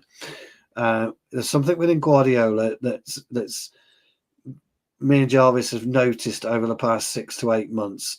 He's very agitated, particularly when he plays Manchester United. Very agitated. He's more animated on the touchline. He's more aggressive in press conferences, very prickly in press conferences. And somebody who's run the amount of trophies that somebody like Guardiola's won. And there's no real competition for him apart from what Arsenal did. Arsenal pushed him as far as Liverpool have done. Then maybe Pep's looked at this, and he's got an aging squad now. Kyle Walker's in his 30s, De Bruyne is 34, Rodri's 20. Oh no, Rodri's only about 26, isn't he? I don't know. But he's overplayed, so he won't last. He's overplayed. No, he's overplayed.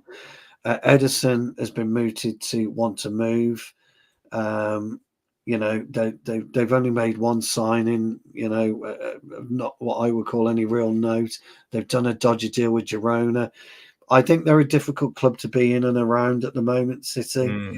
I think you might be onto something with that one, Tommy, to be honest, me and as soon as next season, who knows? Now that's for me is the open-ended question. And I think there's an open-ended answer to that, Tommy. So that means I'm sitting on the fence. And that means if we get a structure that takes us from 8th to 3rd this season, then yes, we should be challenging 2025, 26. If we get a structure that moves us from 8th to 6th or 5th, then no. That's my opinion. That is a very on the fence answer. I don't know. What do you think, Jarvis? Yeah, for me, I think the biggest issue for me is will Ten Hag rotate? Because for me, if we are going to challenge, let's say in 2 years' time, maybe 3, he needs to utilize his squad. He needs to rotate a lot and bring in all the players into the squad. We can't burn them out and get third. It won't bring us anything. We need to rotate and play almost a new team in the Europa League and then in the league, the Europa League, the league. So if Ten Hag can do this and still be, let's say, 4th, 3rd, then I think we will be able to compete in the next 2 years. If not, it will take longer. So, do you remember? I think it was last season. We played the Carabao Cup and we played the FA Cup within the space of 3 days. And I said to you, send the juniors, send the first team off on holiday for a week, 2 weeks, because we had 2 weeks off. And he didn't. He played the first team, didn't he? And he shouldn't have done that. I'm with you. I think there's got to be rotation.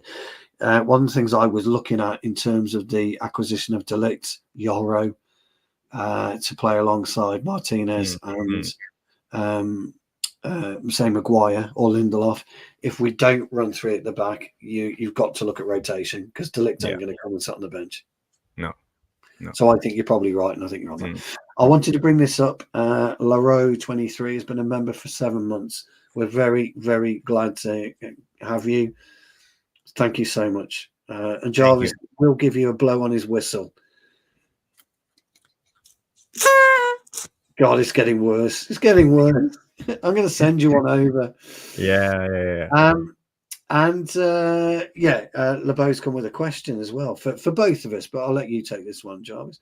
Well, this question is straightforward, Jarvis and Stu. How does it feel to have the Best Watch show every Monday on this channel? Good luck to you guys.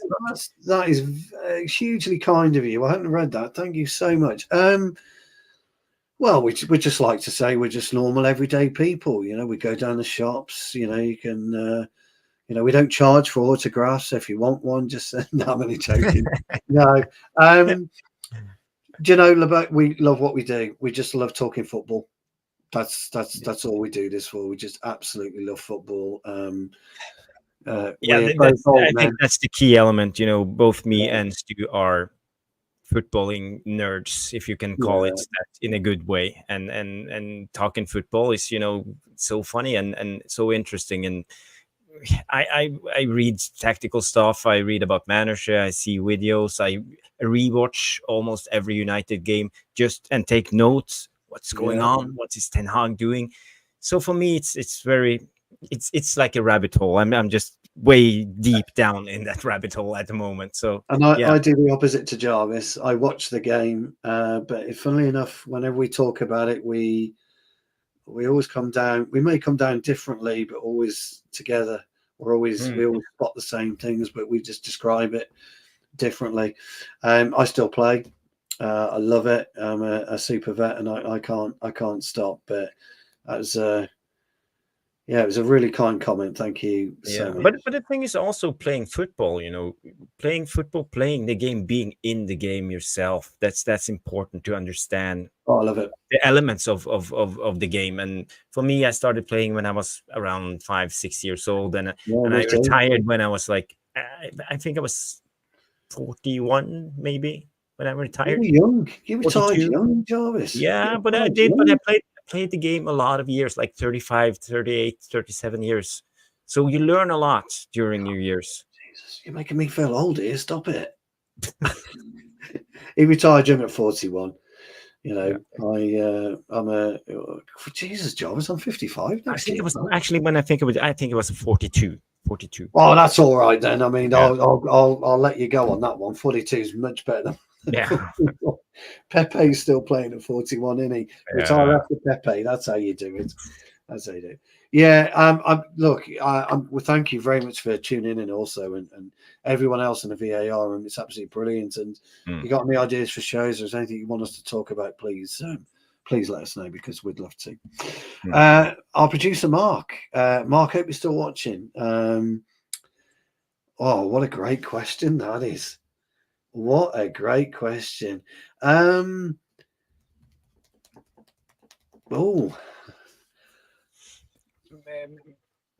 expects Ethan Wheatley to come in, but we could see Joe Hugill against Rangers. His finishing. Wow, what a rocket. So Wheatley's not as good a finisher as Hugill, is he? But I don't think Hugill's as good a player as Wheatley. Wheatley is a better press player. Yes, that doesn't help, does it? I did hear, though. I think Joe Hugill's actually going out on loan, isn't he, after the US tour? I would go Wheatley, Mark. But if you were Ten Hag, let's say, what would you do? Wheatley. I would go Wheatley for the pressing ability. I think he's an all-round better player than Hugill, but I think Hugill's a better finisher. So it's unfair on Hugill, that. No, but they're both great players, and I think they both will have good careers in football. 100%. 100%. 100%. Marco, I don't think that has answered your question. That's Jarvis and Stu sitting on the fence again. That's like saying, who would you have, Stu or Jarvis? And you know, both of us, wouldn't you, if you could? Yeah, sure. Exactly. Or Jarvis. Well, all right. Right. So I'd be benched, Jarvis, with the big yellow skipper's armband there. go with his wonderful tan. Well, you're in the driving seat right now, so Yes, I am. Yeah. Yes. Yeah. So yes. So it'd be me, not you. Yeah. Stu, quick question. This is from Lucky. I want to play Harry Amos, Amadiallo, Ethan Wheatley starting in Premier League games. Look, I wouldn't not start Harry Amos. I would load him up probably against a team like Ipswich who play good football, but I wouldn't put him in against a team like West Ham who's like to kick him. I think he's a brilliant player. I like him, low centre of gravity. Amadiallo. Me and Jarvis we're talking. We both agree he should be starting games. We both agree that, don't we, Jarvis? Yeah. It's what you do and how you integrate him into the team, which I think would have been the most challenging for Ten Hag. So for me, and as for Ethan Wheatley, he's just not ready yet, pal. He just isn't ready. I'd like to see him go out to Brighton in a year's time. Go down to Brighton, play with Brighton, learn his trade down there. But he's just not quite ready. I don't believe. Don't know what you think, Jarvis. Well, I actually think he's ready because he's a very physical specimen. Yeah. He's big, and I think he's well built. His muscle structure, and he looks like he's ready. And I like his in-game intelligence, how he presses, how he angles his runs. And I think his ability to sniff out an interception, to win the ball high up the pitch and make life really uncomfortable for the centre back. So I would give him 5 minutes here, 15 minutes there during all season. Not starters, but he's not ready to start me. I'd like to see him against somebody like Tarkowski, Virgil van Dijk. And get a haircut as well. I'd like to see him get a haircut. Yeah, well. Nah, he's a good. No, look, he's saying, you're talking about a player with, huge ability and huge potential. But we've seen this before, so one of those. Danny read my mind. Wheatley's ready. Small minutes at the end. Yeah. I agree. Where are we? So, we got another question here from Locker45. Would you have Fofana and Masuare for 30 to 35 mil, basically same price? We can sell McTominay. Again, we touched on this a bit earlier, really. I think all three of us would take Fofana tomorrow. A very, very good player. I'm not so sure about Masuare too much. I don't know what your thoughts on that one are. And we're not going to sell McTominay from what if Ten Hag has his way, McTominay is going to be staying. So, it's. When it comes to this Masrao, we were linked to him today. But I think it's just a tenuous link, to be honest. We can just bring it up. He said this is the tweet that came out from Florian Plettenberg. He said Manchester United and West Ham are exploring a deal to sign Nusrai. First concrete talks took place. Masrai is at the top of the list of both clubs and is keen to play Premier League. I think this Aiden talk just putting him out there. Every time a Premier League club wants a player, United are linked automatically. It's a tenuous link for me at best. So, but Fofana would be a great acquisition. 30 million would be a great acquisition. Hope that answers your question. Mark has asked the same question again. So we both came down on Ethan Wheatley. Royden Frost. Yeah, great to have you back, old friend.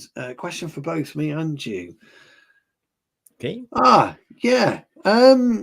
First 5 games.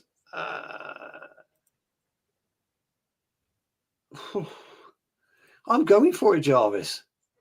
Okay, we can bring up the first 5 games. I don't know if you can see this. Yeah, I am going for it.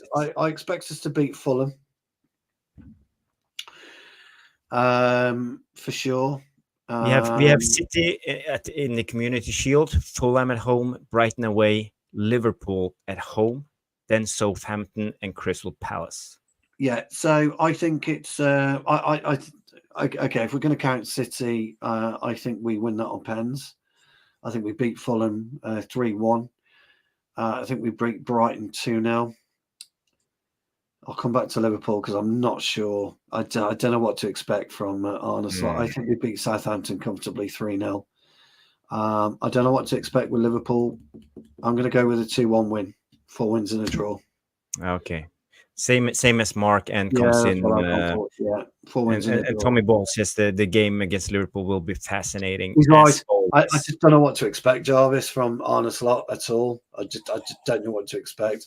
What do you think? What would you go scores wise? Starting with the City United match. Why do we always face Brighton at the beginning of the season? We have done it now the last couple of 3 seasons, I would say. 3 seasons. And we always struggle against Brighton in the beginning of the season. And we know our team after the US tour, we look knackered. We look always. Yeah. So I don't expect much from the first 5 games. It actually worries me because I think the Ten Hag movement will get their knives out, because we will start a little bit bad, but I think we will come good eventually. But let's say 2 wins, 1 draw, 2 losses in the first 5 games. And we lose to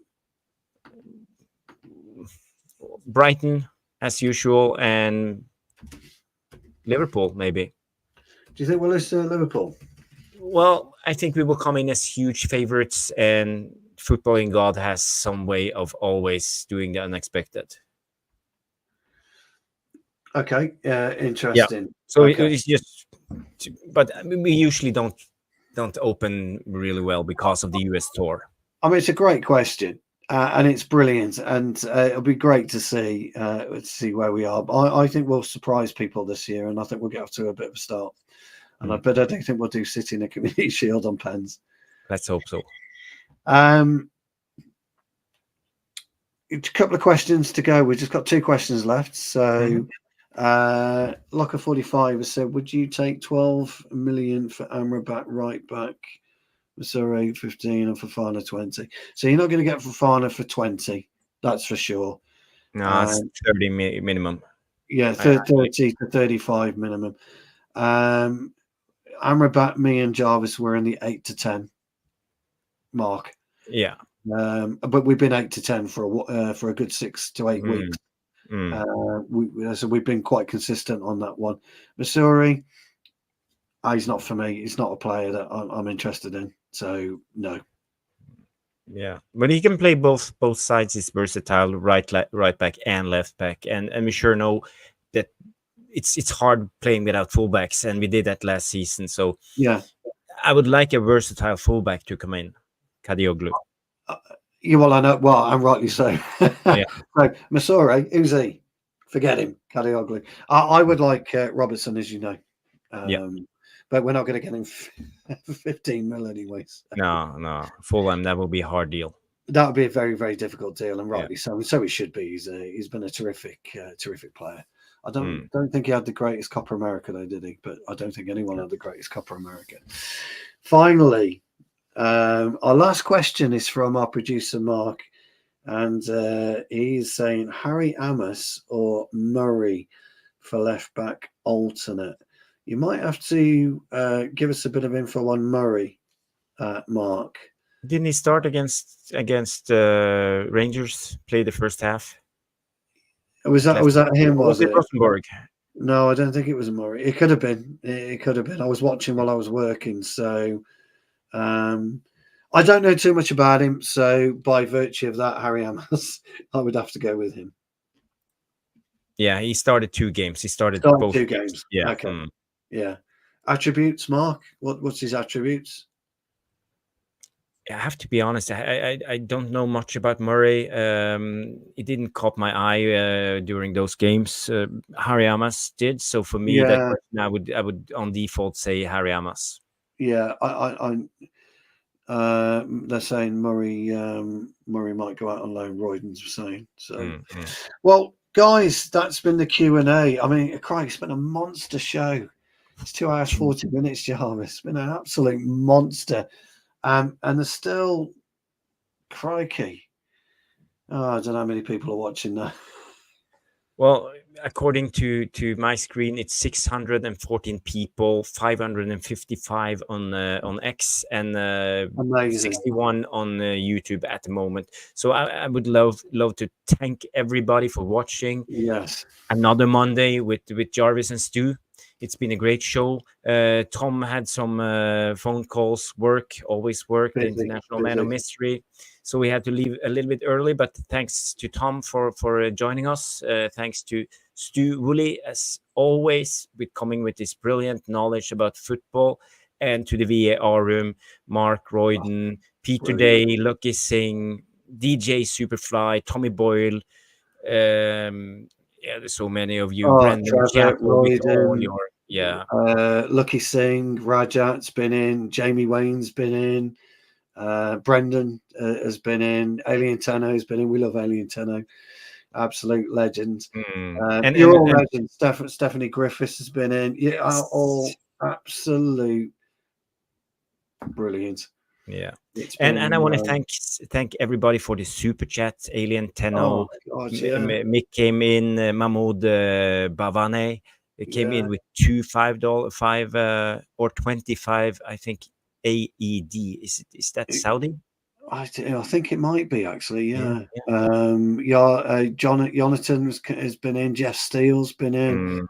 We've got our members. It's been a whirlwind show for us. We, like always, we apologise for not being able to get as many of your comments up as possible. But we appreciate your understanding on that one. You guys are absolutely brilliant. Me and Jarvis are just two old men, just love talking football.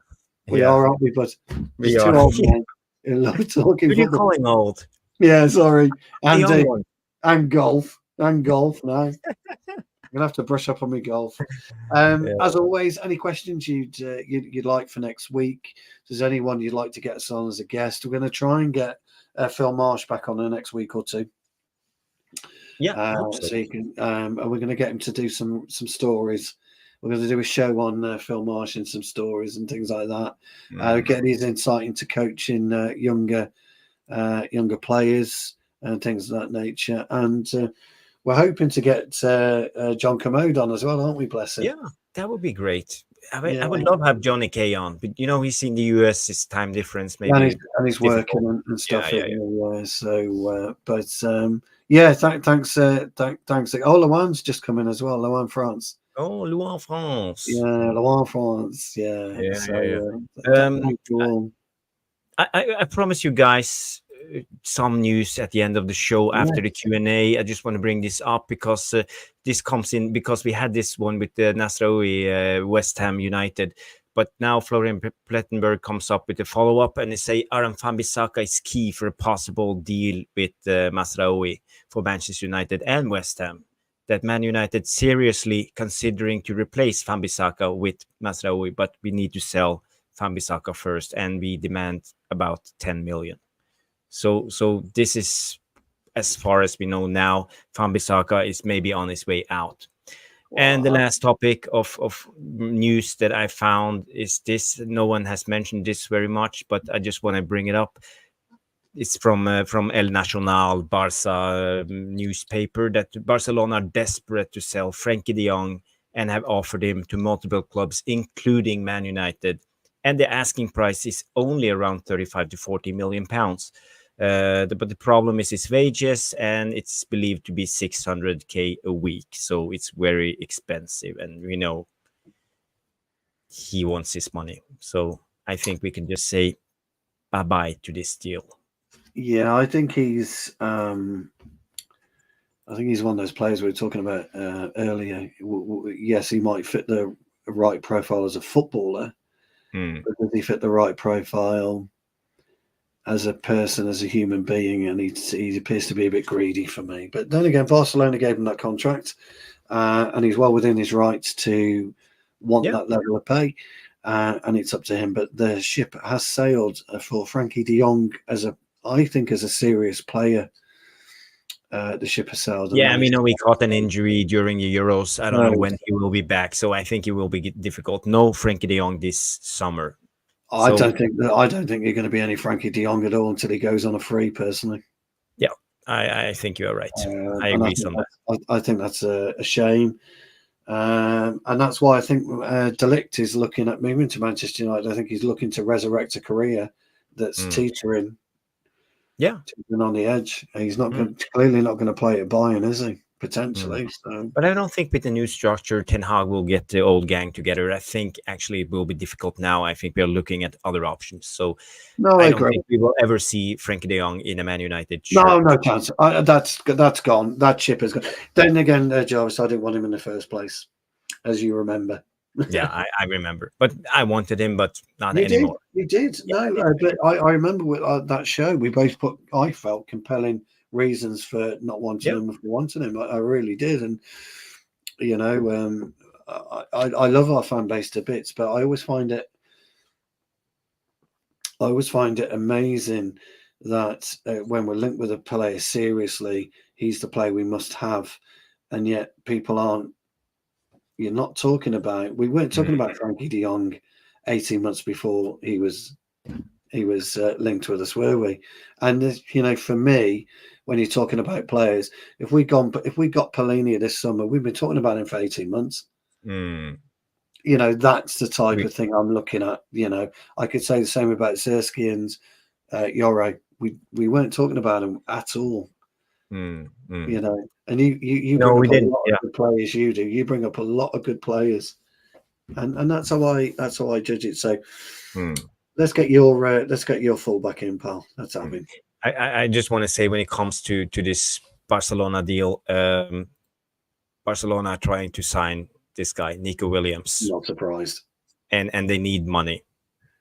That's why they are trying to offload Frankie de Jong to everybody. Get him off your books. You know, 40 millions. They don't need the 40 million. It's the 600 grand a week they need off the book. They need him gone.